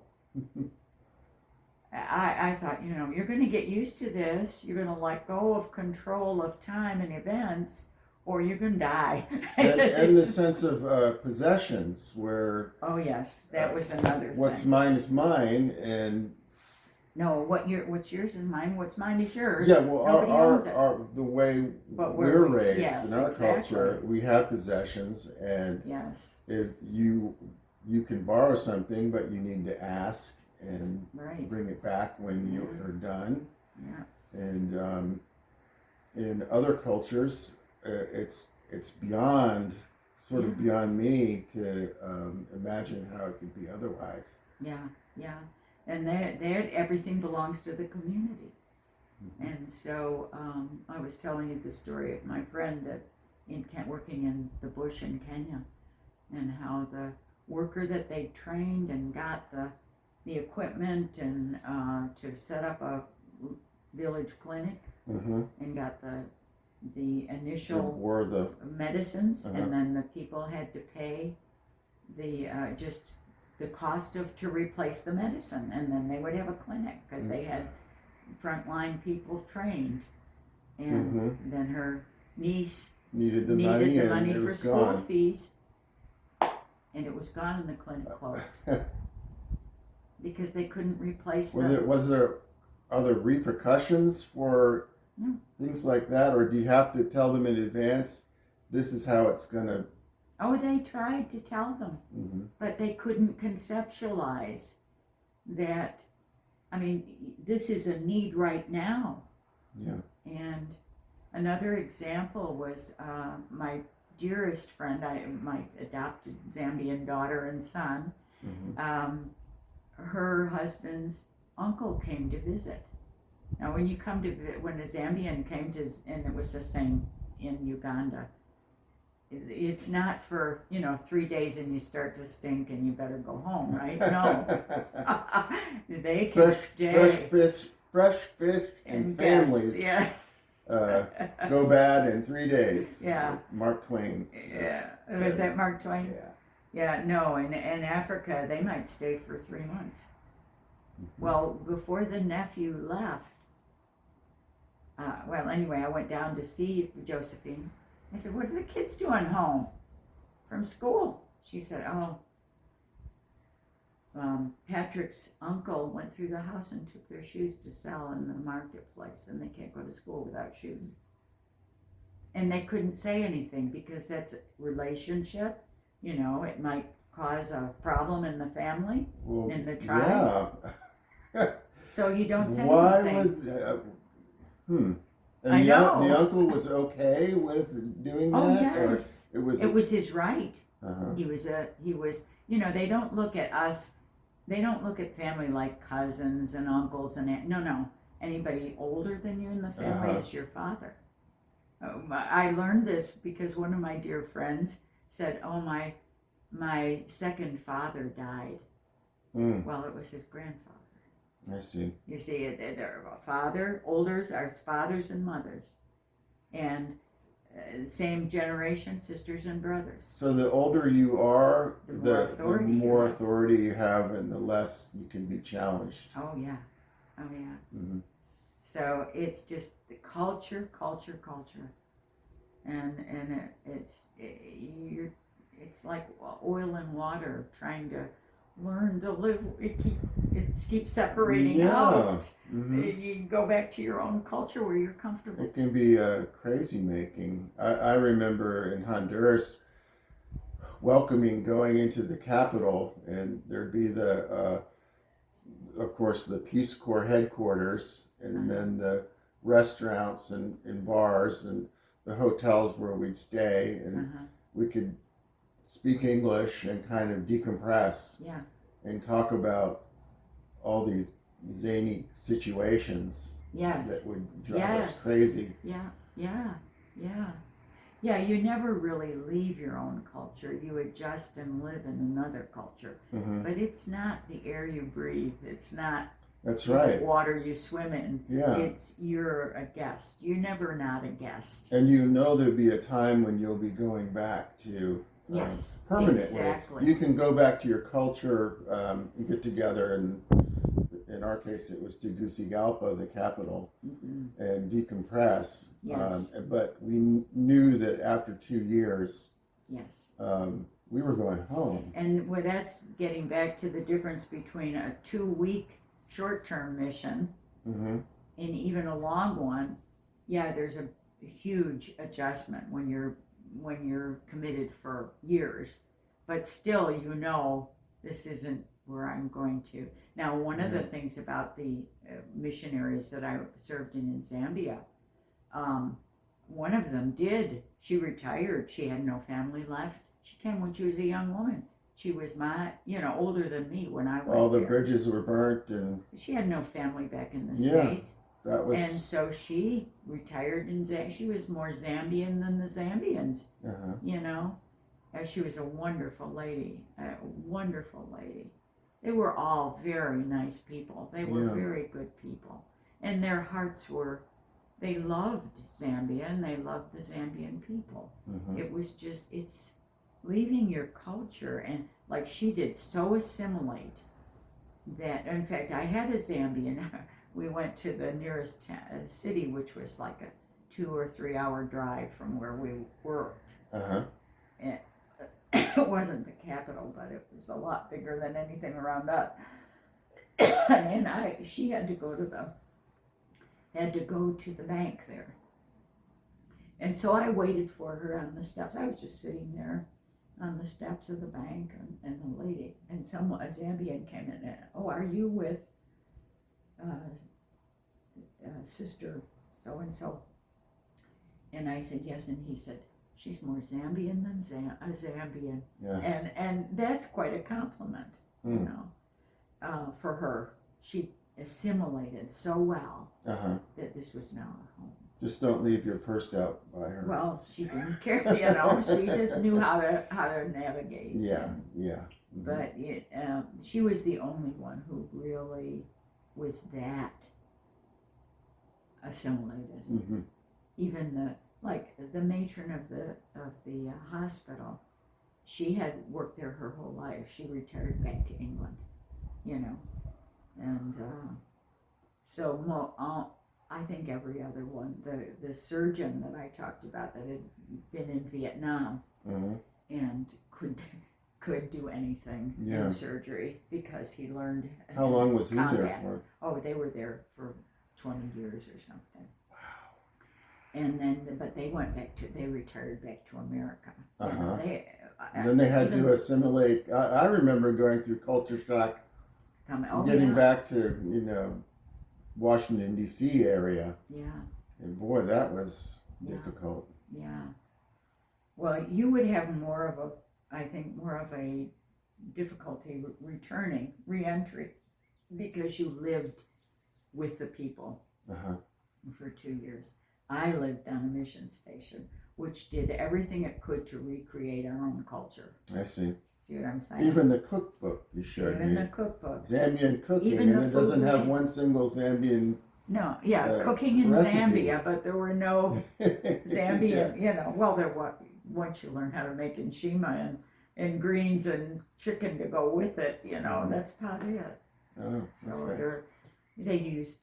their cooking was very simple, very plain, Mhm. and they used no spices, salt, Mhm. and sugar. They loved sugar.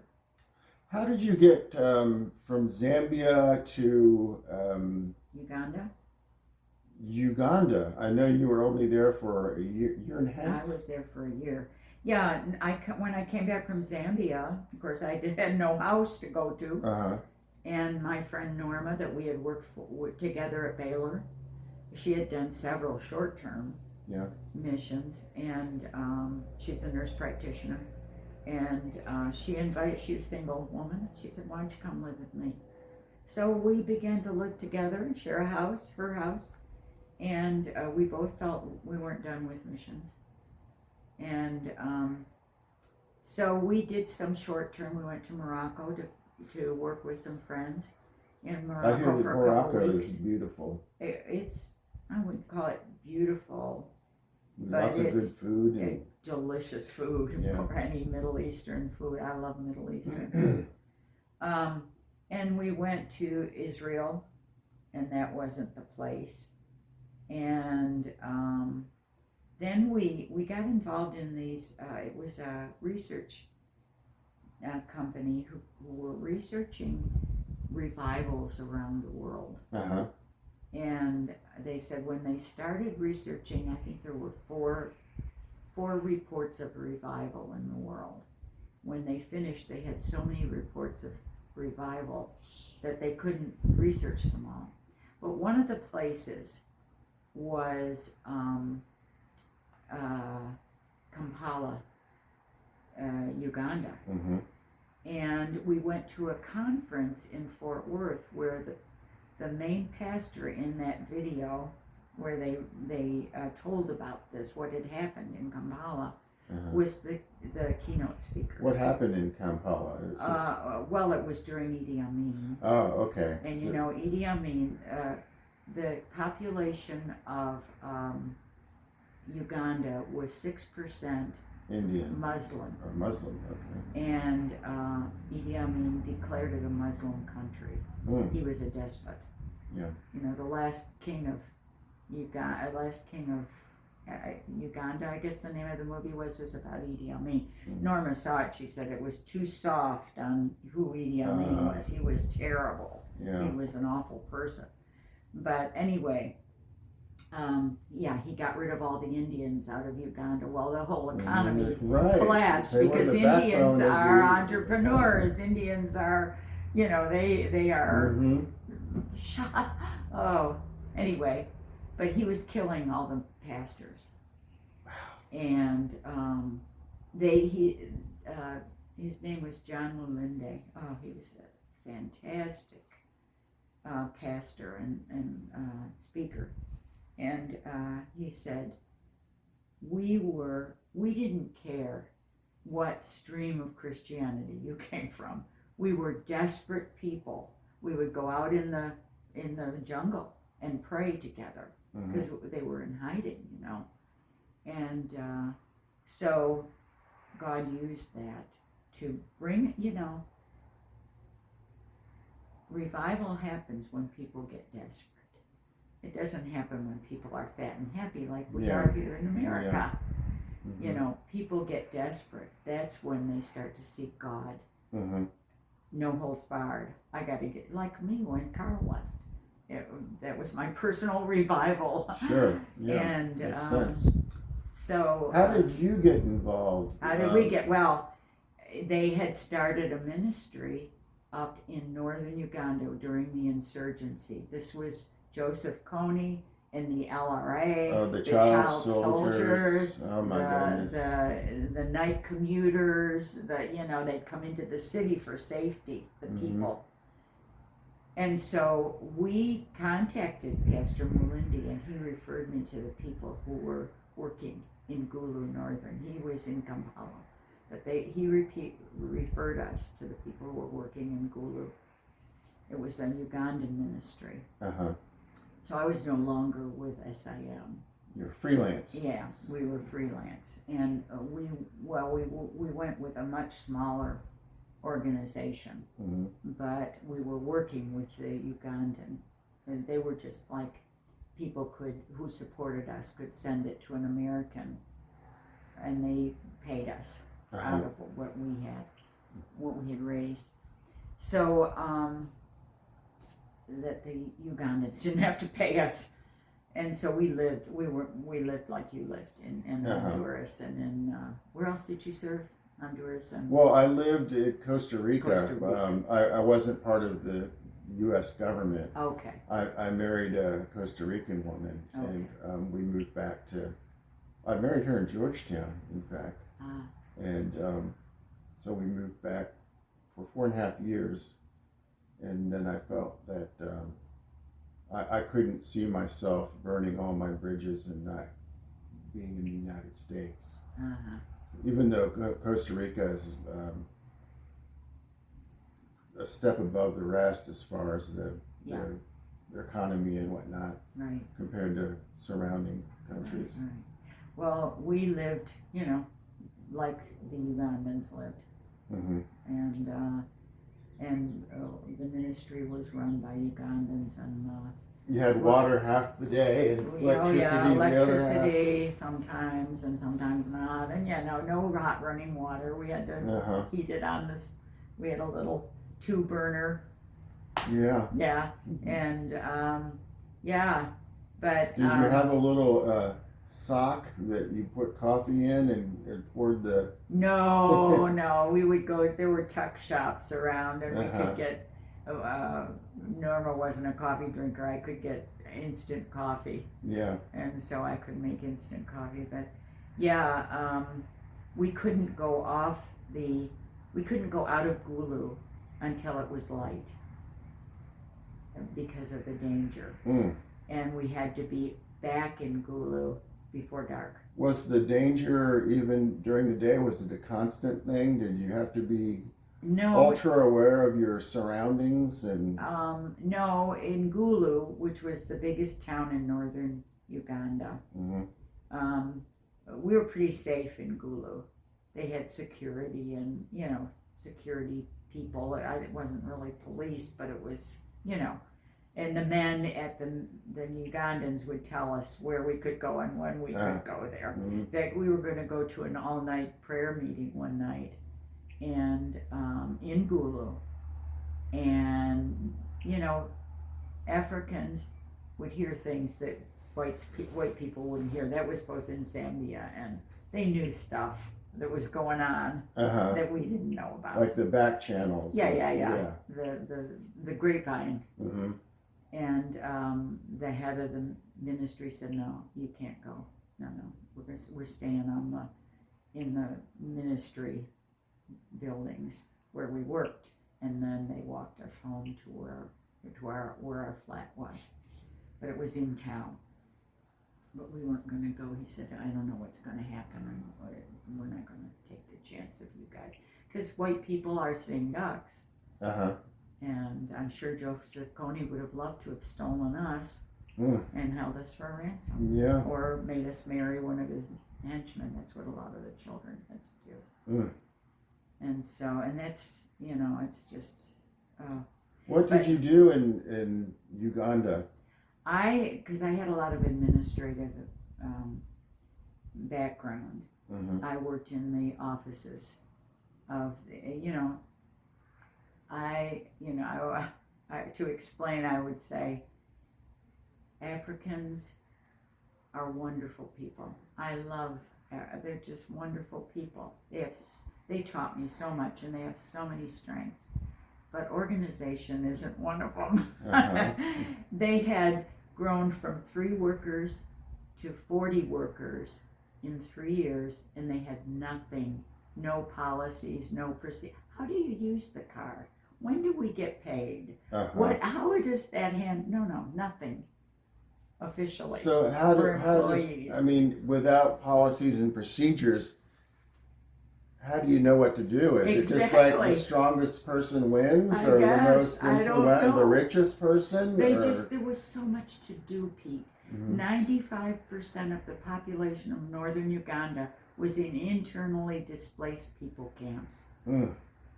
That and every Ugandan that I knew. So internally displaced, they were like, to take the Native Americans, they often was were like a moved reservation.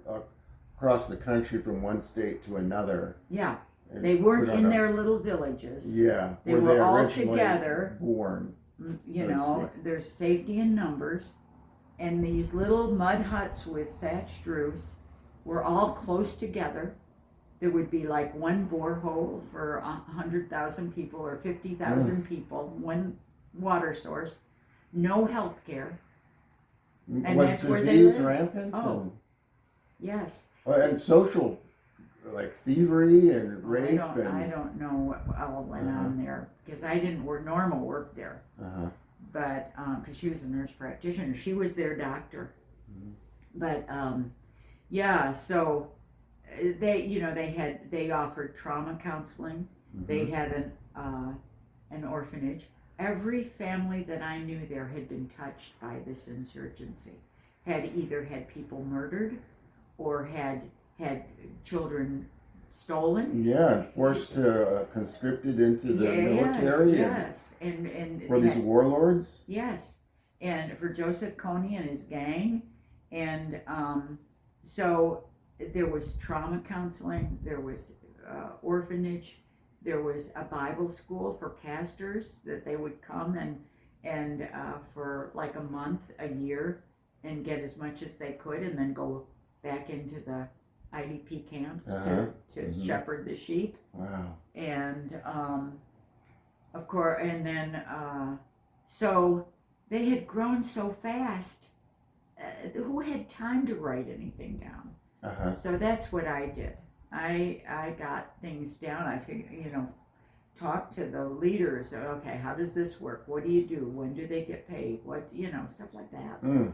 And then they translated it, and so that the workers could know. Do you think you had an effect, or was it? I don't know. Norma had this was Norma's gig. I just helped get her into long-term mission work. Uh-huh. I went with her for a year, and my work was done. And I was a diabetes educator at that point.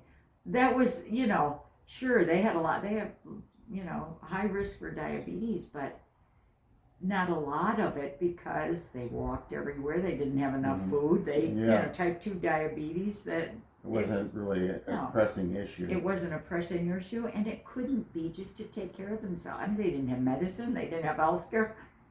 What could I do? Yeah. But Norma was a family nurse practitioner. Mm-hmm. And she had done a lot of short-term mission. So she had worked in Africa quite a So bit. she felt that her work was just beginning or continuing. Exactly. And she you stayed. you were feeling like yours was closing. Right, exactly. So I came home, I managed her house, I took care of her house, her dog, and her car, and her money. I was the person they sent things. I would tabulate it. I would send it to the people that ran the office of this little ministry, and they would do the tax work on it and put it in the bank, so that there was a paper trail we could prove that this was done right. Yeah. If anybody, because it was a 501c3. Sure. You have accountability. Yeah. Transparency. And so I did what needed to be done at home, where she worked on the field. I see. So, but she went from there to Sudan, and That's- I mean, Which is God worse? love her. Oh, Sudan. Sudan. Well, You have Northern marauding oh, Bedouins. well, it was a tribal. It's usually a tribal thing. It was tribe against tribe, and it was see. the Sudan was just like Uganda when the colonial masters, and that's what the Africans call them, the colonial masters, divided up Africa. It was rather arbitrary. It was arbitrary based on colonial politics. Yeah. And so Uganda is two different, as I was telling you, two different people groups who have nothing in common and hated each other. Which is more recognized, the colonial demarcations or the tribal. the tribal? And I learned that in Zambia. One weekend, we had a princess in the nurses training school 1 year that I was there. She was the principal daughter of the principal chief of a tribe. Okay? So she was a princess. And her father and his retinue came to visit her one Saturday. And I was the only missionary on the mission station that day, so I had to greet them. And so it was very formal. And in Zambia, to greet someone who was like that, you went down on your knees and you clapped for them. That was their greeting. Wow. For someone above you. Well, I was too old to go, and they were in a room, with the king, the chief, and his aides, and I came in, and I asked if I could enter, and they invited me in, and I said, I'm sorry, I'm old, and I can't get down on my knees, but I welcome you in the name of the mission, and they laughed, and they, took me in. And I'm asking him things about Zambia. And finally, one of his, just number 1 aide said to me, excuse me, but why are you talking about Zambia? He is the chief of the Luvale tribe, which covered much of Zambia, Zimbabwe, Botswana. They don't think in geopolitical terms. They think in tribal terms. Yeah, makes sense. Yeah, Mm-hmm. yeah, so that was a learning experience for me. Oh, okay. And their tribe is very important. Yeah. And that was fun. One of the things Norma and I did was before we went to Uganda long term, we arranged to bring some Zambians up to Uganda, which is 1,000 miles. And of course, she's a nurse practitioner. I had a job in the States between Zambia and Uganda. So we were able to fund this for them. They had to get their passports. What was the purpose? Well, just to help, to see and to there was a couple pastors, there was a clinical officer, and I'm trying to remember who else. But we chartered a flight, Mission Aviation Fellowship, which is all over the world. You may have run into MAF, but they do small planes all over the world. And so we chartered a flight from Mukingi, the mission station, and I was there when I took the Zambians up to Uganda, and we met Norma there. And how many Zambians were there? Oh, I don't know, 5 or 7. And I can't describe well the reaction of the Ugandans, who were Nilotic people. Remember, the north is Nilotic, the south is Bantu, and they don't like each other at all. Hmm. The people from Zambia are Bantu, the same as southern Uganda. But they came and they ministered to those war-torn people. Uh-huh. And the people in northern Uganda, it broke something, some kind of a, think about Bantu people. Uh-huh. Norm and I joked, said, we could have stayed home. They weren't interested in us at all. Uh-huh. They wanted to know these people who came 1,000 miles from a people group that they don't get along with Uh-huh. to minister to them. Mm-hmm. It was a wonderful experience It's, for us to just watch. But it's kind of like Jesus said, love your enemies. Exactly. It's that sort of love into action. Yes, and they washed the feet of the pastors in the camp. And that sends a powerful visceral message. Yes. Yeah. Yes.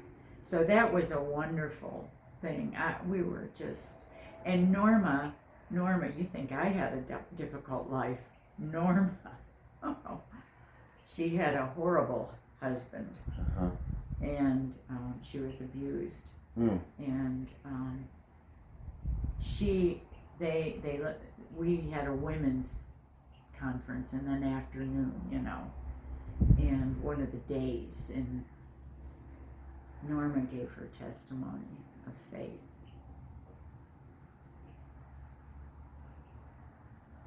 So what, she was able to turn things around?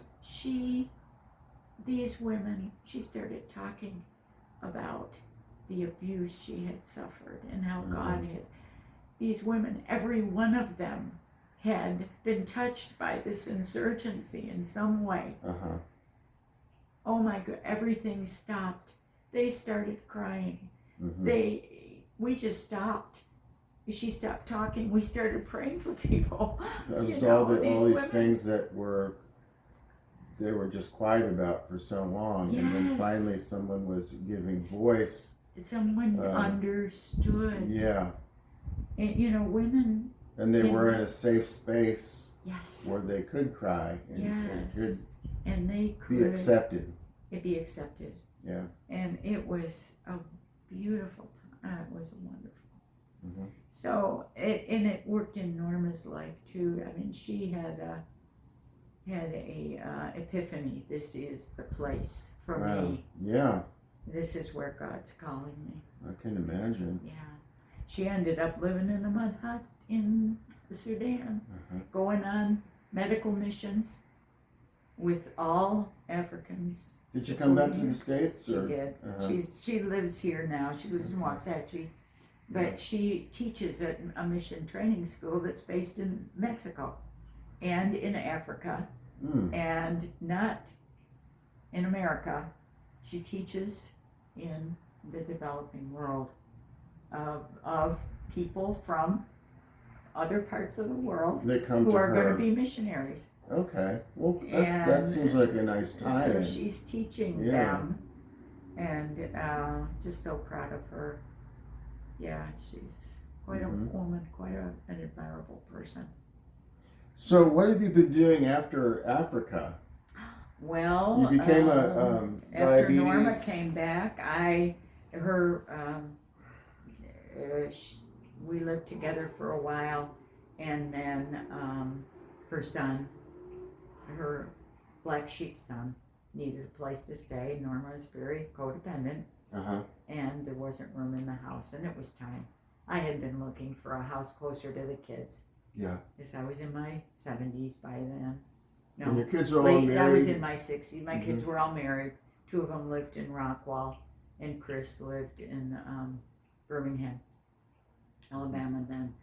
And so I wanted to be closer to the 2 that were still in Texas. And so I went to live with another friend while I looked for a house, and found one quite shortly after that, after we parted ways, Mhm. and moved over here. This was the house? This is the house. Oh, okay. This is the longest I've lived in any house since I was And how married. long is that? This is my 13th year in this house. 13th year. Yeah. Yeah. So it's just my 12th anniversary here in this house is right now. Mm-hmm. And so, yeah.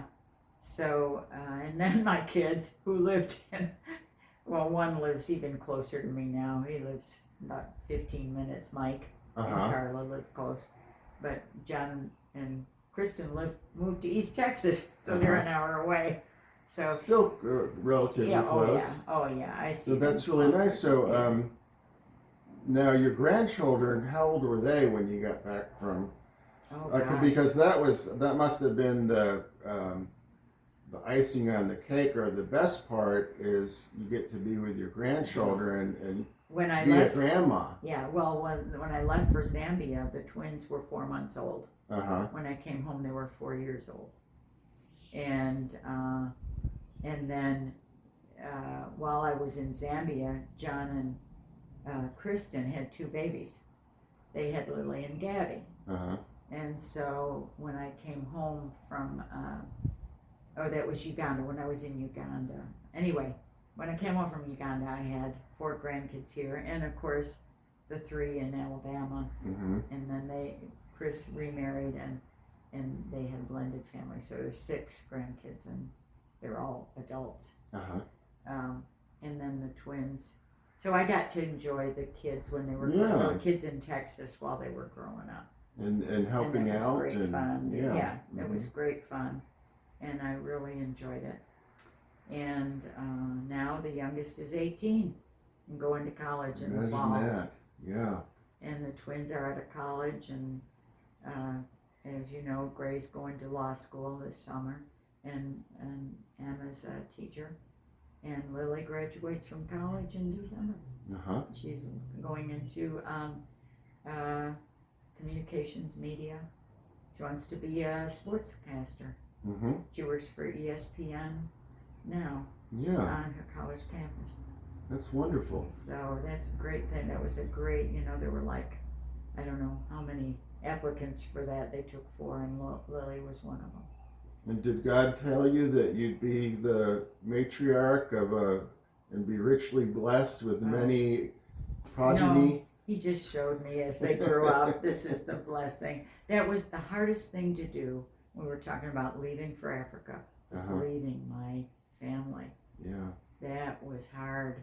Because you are really out of pocket when you're gone yeah. like that. And I had these 2 little twin babies. Now, I'm not a baby person.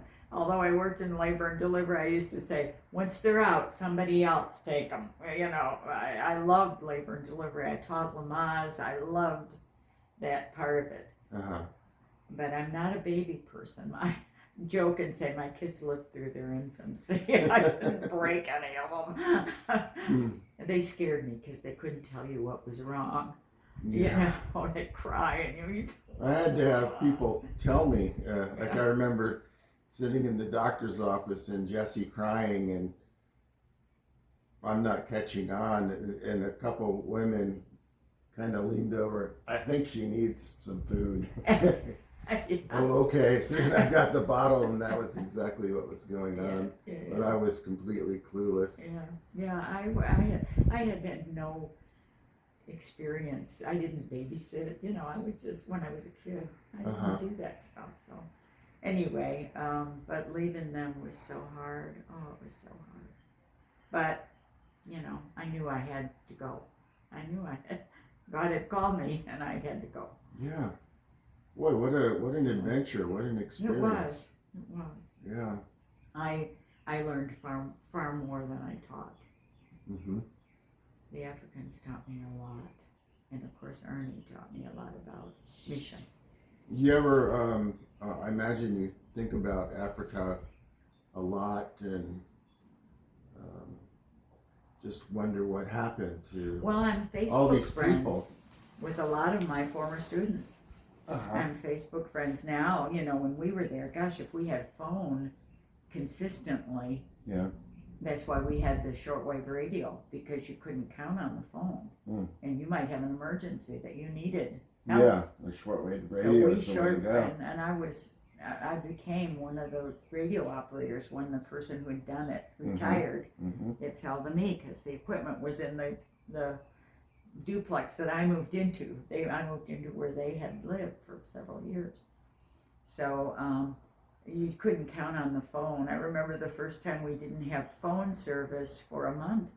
And I said naively, well, I guess Zamtel, which was Zambian telephone, Zamtel won't charge us for that. And they all burst out laughing. Oh, yeah, right. If you want to keep your phone, you'll pay it. So, but now when I went back, when I was working in Uganda, I went to Zambia and worked for a month with my former pastor. Uh-huh. And stayed in, they call them, what did they call them? Guest house is what they call like a place where visitors can stay. Yeah. And lived with them. Mm-hmm. And when I went back, they all had cell phones. There was a cell phone tower. Yeah, imagine in that. Kasempa. I couldn't believe it. Yeah. Huge technological revolution. I mean, that was like 3 years later. Uh-huh. Now all the Ugandans and Zambians have TikTok on their phones. Oh, I'm sure they do. And a lot of them are on Facebook. Yeah. And I'm friends with them. So I get to see them and their kids and see how they're doing. Mm-hmm. So, yeah. It must, I just think that you left some pretty tough areas, and you must worry a lot about the fate or plight of Ugandans and Africans. Well, I pray for Africa a lot. Yeah. And it's very difficult to see, a Christian genocide is going on in Nigeria on the West Coast. Uh-huh. And it has been for several years. And I'm talking about thousands have been murdered. No, you don't hear about that in the news, do you? No. Yes, it's very real. Mm-hmm. And it's perpetrated by Boko Haram, and in the news they euphemistically call them I can't remember the name, the herdsmen, some kind of a tribal name. Uh-huh. But it's Boko Haram. It's They were the ones, I think, what must have been a decade ago, 300 schoolgirls were captured. The Chibok girls. Uh-huh. They've gotten most of them back, but not all. Mm. And they were forced to do despicable things, just like Joseph Kony. And now that's spread. Well, you can see the map on the back of my office door. Uh-huh. And that's a couple years old. But it's spread to sub-Saharan Africa. Well, I saw a video before I went to Uganda, or to Zambia. I saw a video put on by Voice of the Martyrs. And it was from Khartoum. It was from the television station. It was an interview with Bashir, the president of Sudan. Bashir el-Assad? I can't remember his whole name. This was 25 years ago. Uh-huh. But he looked into the camera, and they were talking about the Islamic vision for Africa. Uh-huh. And he looked into the camera and he said, "We will control Africa. And those who don't agree with us have no..." Control Africa? The continent? We will. In other words, the Islamic view, Uh-huh. the Islamic vision for Africa. World domination. We will control Africa, and those who don't agree with us have no future. Oh my goodness. And that's genocidal talk. That is. Yeah, and that's exactly totally what's happening now Uh-huh. with these ISIS-affiliated groups in DRC, Democratic Republic of Congo, Yeah. Mozambique, Zambia now, which is one of the most peaceful countries in Africa. They've never had a war in Zambia. Uh-huh. Is almost surrounded on the north, west, and east by disruption, by these groups causing disruption. The Muslim groups? Yes, or, yes. And that what are is the ISIS religious composition of Zambia? Zambia How does that is break down? mostly Christian. Uh-huh. But like I say, you don't get real serious about it until you're you're Mm-hmm. you know what is in the crack, you know, and you need the Lord. Mm-hmm. You're not comfortable anymore. And so that's what I worry about. That's what I pray about, is this incursion of the Islamic vision for Africa, Uh-huh. moving down and toward Yeah. the center. Mm. So, yeah. And it is not good when it happens, I'll tell you. You say the Shadaha or you die. What is the Shadaha? Shadaha is the statement of faith required. If you say that, you're considered a Muslim. It's there is one God, Allah, and Muhammad is his prophet. So it's It's the very simple. magical words. Magic words that make Yeah. you a Muslim. Mm. And that has been the threat in so many. Yeah, well, Islam was created through force. Oh yes, it was. And conquer. Yes, and they were stopped from taking over Europe in Spain. That's right. And- That was, and you had the Moors. The Moors were The in southern Moors, yeah. Spain. That's as far That's as they right. got. That's right. Beautiful architecture. Yes, it is. Wonderful food, beautiful. Well, it's, a lot of good things came out of Muslim Yeah. in Mhm. North Africa and stuff. And Mathematics, the zero, and medicine, medicine, yeah. yeah. But yeah, it was spread by conquest. Yeah. And as Tim Keller said, he did a great sermon. If you get a chance to listen to it on podcast, It's called Jesus in Politics, and I recommended my Bible study women to listen to it before the election. Uh-huh. He said, if you ask Muhammad, are you a political leader? The answer would be yes, without a doubt. He was a political leader. Mm-hmm. If you ask the Buddha if he was a political answer, then the answer would definitely be no. He was not a political leader. Mm-hmm. If you ask Jesus, are you a political leader? The answer would be yes and no. And then he goes on into the sermon. It's very good. You'd like it. It's very interesting. Okay. And the values of each side Mm-hmm. of our system, how they're reflected in the teachings of Jesus. And so anyway, yeah.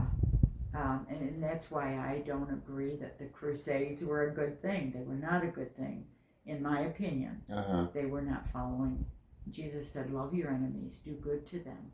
There's no greater thing in the world than to die. So often Christianity has been usurped by Politics. those who have ulterior motives. Yes. And Yes. it's all about politics and power. Power, exactly. And the power, is in loving your enemy and in dying for someone. I mean, Yeah. this is where spiritual power is much different than human power. Mm-hmm. And so, but in our fallen state, we want power, and like I said to Jessie yesterday, I totally agree with her.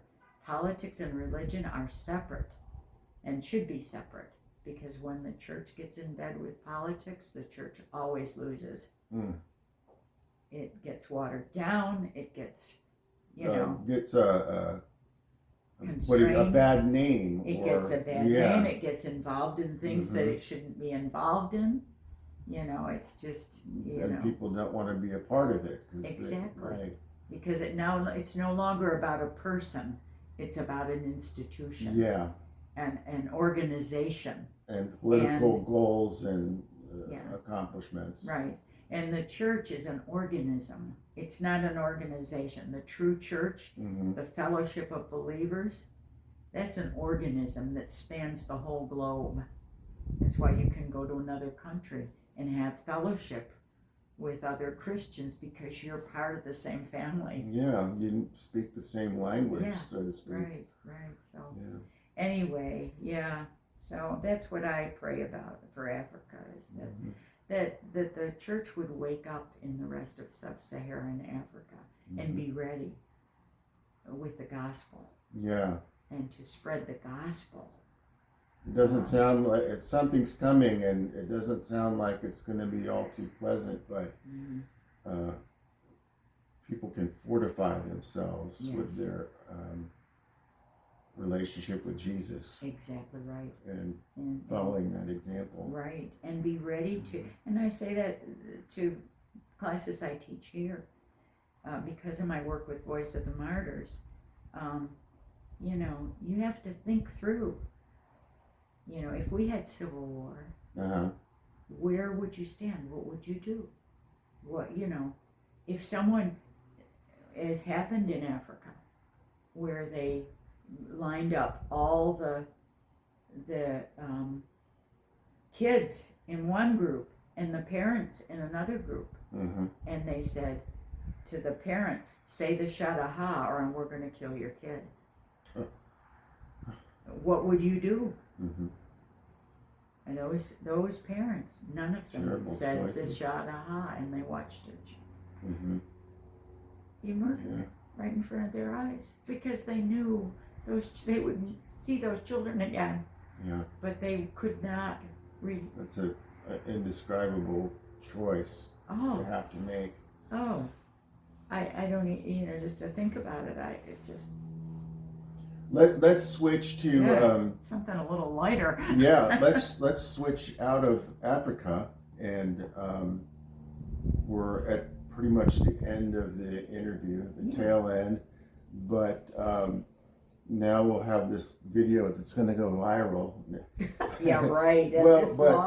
Hopefully it'll be meaningful to people in our family, immediate family, but also your grandchildren's children. Yeah, you never know. It's always, as long as it's posted somewhere in the cloud, it can, and someone in our family has the link to it. Yeah. Imagine 100 years from now, Mary Elaine Frank is speaking about her life, so they can gain a certain understanding of the way things were for our family. They'll have communication by telepathy, and they'll say, "Oh my goodness, they had to do that to talk to somebody." Right. There'll be some other kind of technological revolution, or who knows what, that we never thought of. Right. But what would you want to say to your family that in the future generations? Oh, wow. Well, of course, it would be a spiritual message, because that's eternal. And all this stuff we've been talking about, living life on planet Earth, is temporary. I would say, you know, cultures change, politics changes, the human experience changes, but God does not change. And He loves you, and He sent His Son to save you from yourself, save you from sin and being separated from Him. And it just takes accepting that gift from Him to have eternal life. And I expect to meet you all in heaven and in eternity. That's what I'd say. Good. Okay. Maybe that's a good way to end. I think that's a good way All to right. end. Thank you, Peter. Well, That you're was welcome. fun. Thank you. That was fun.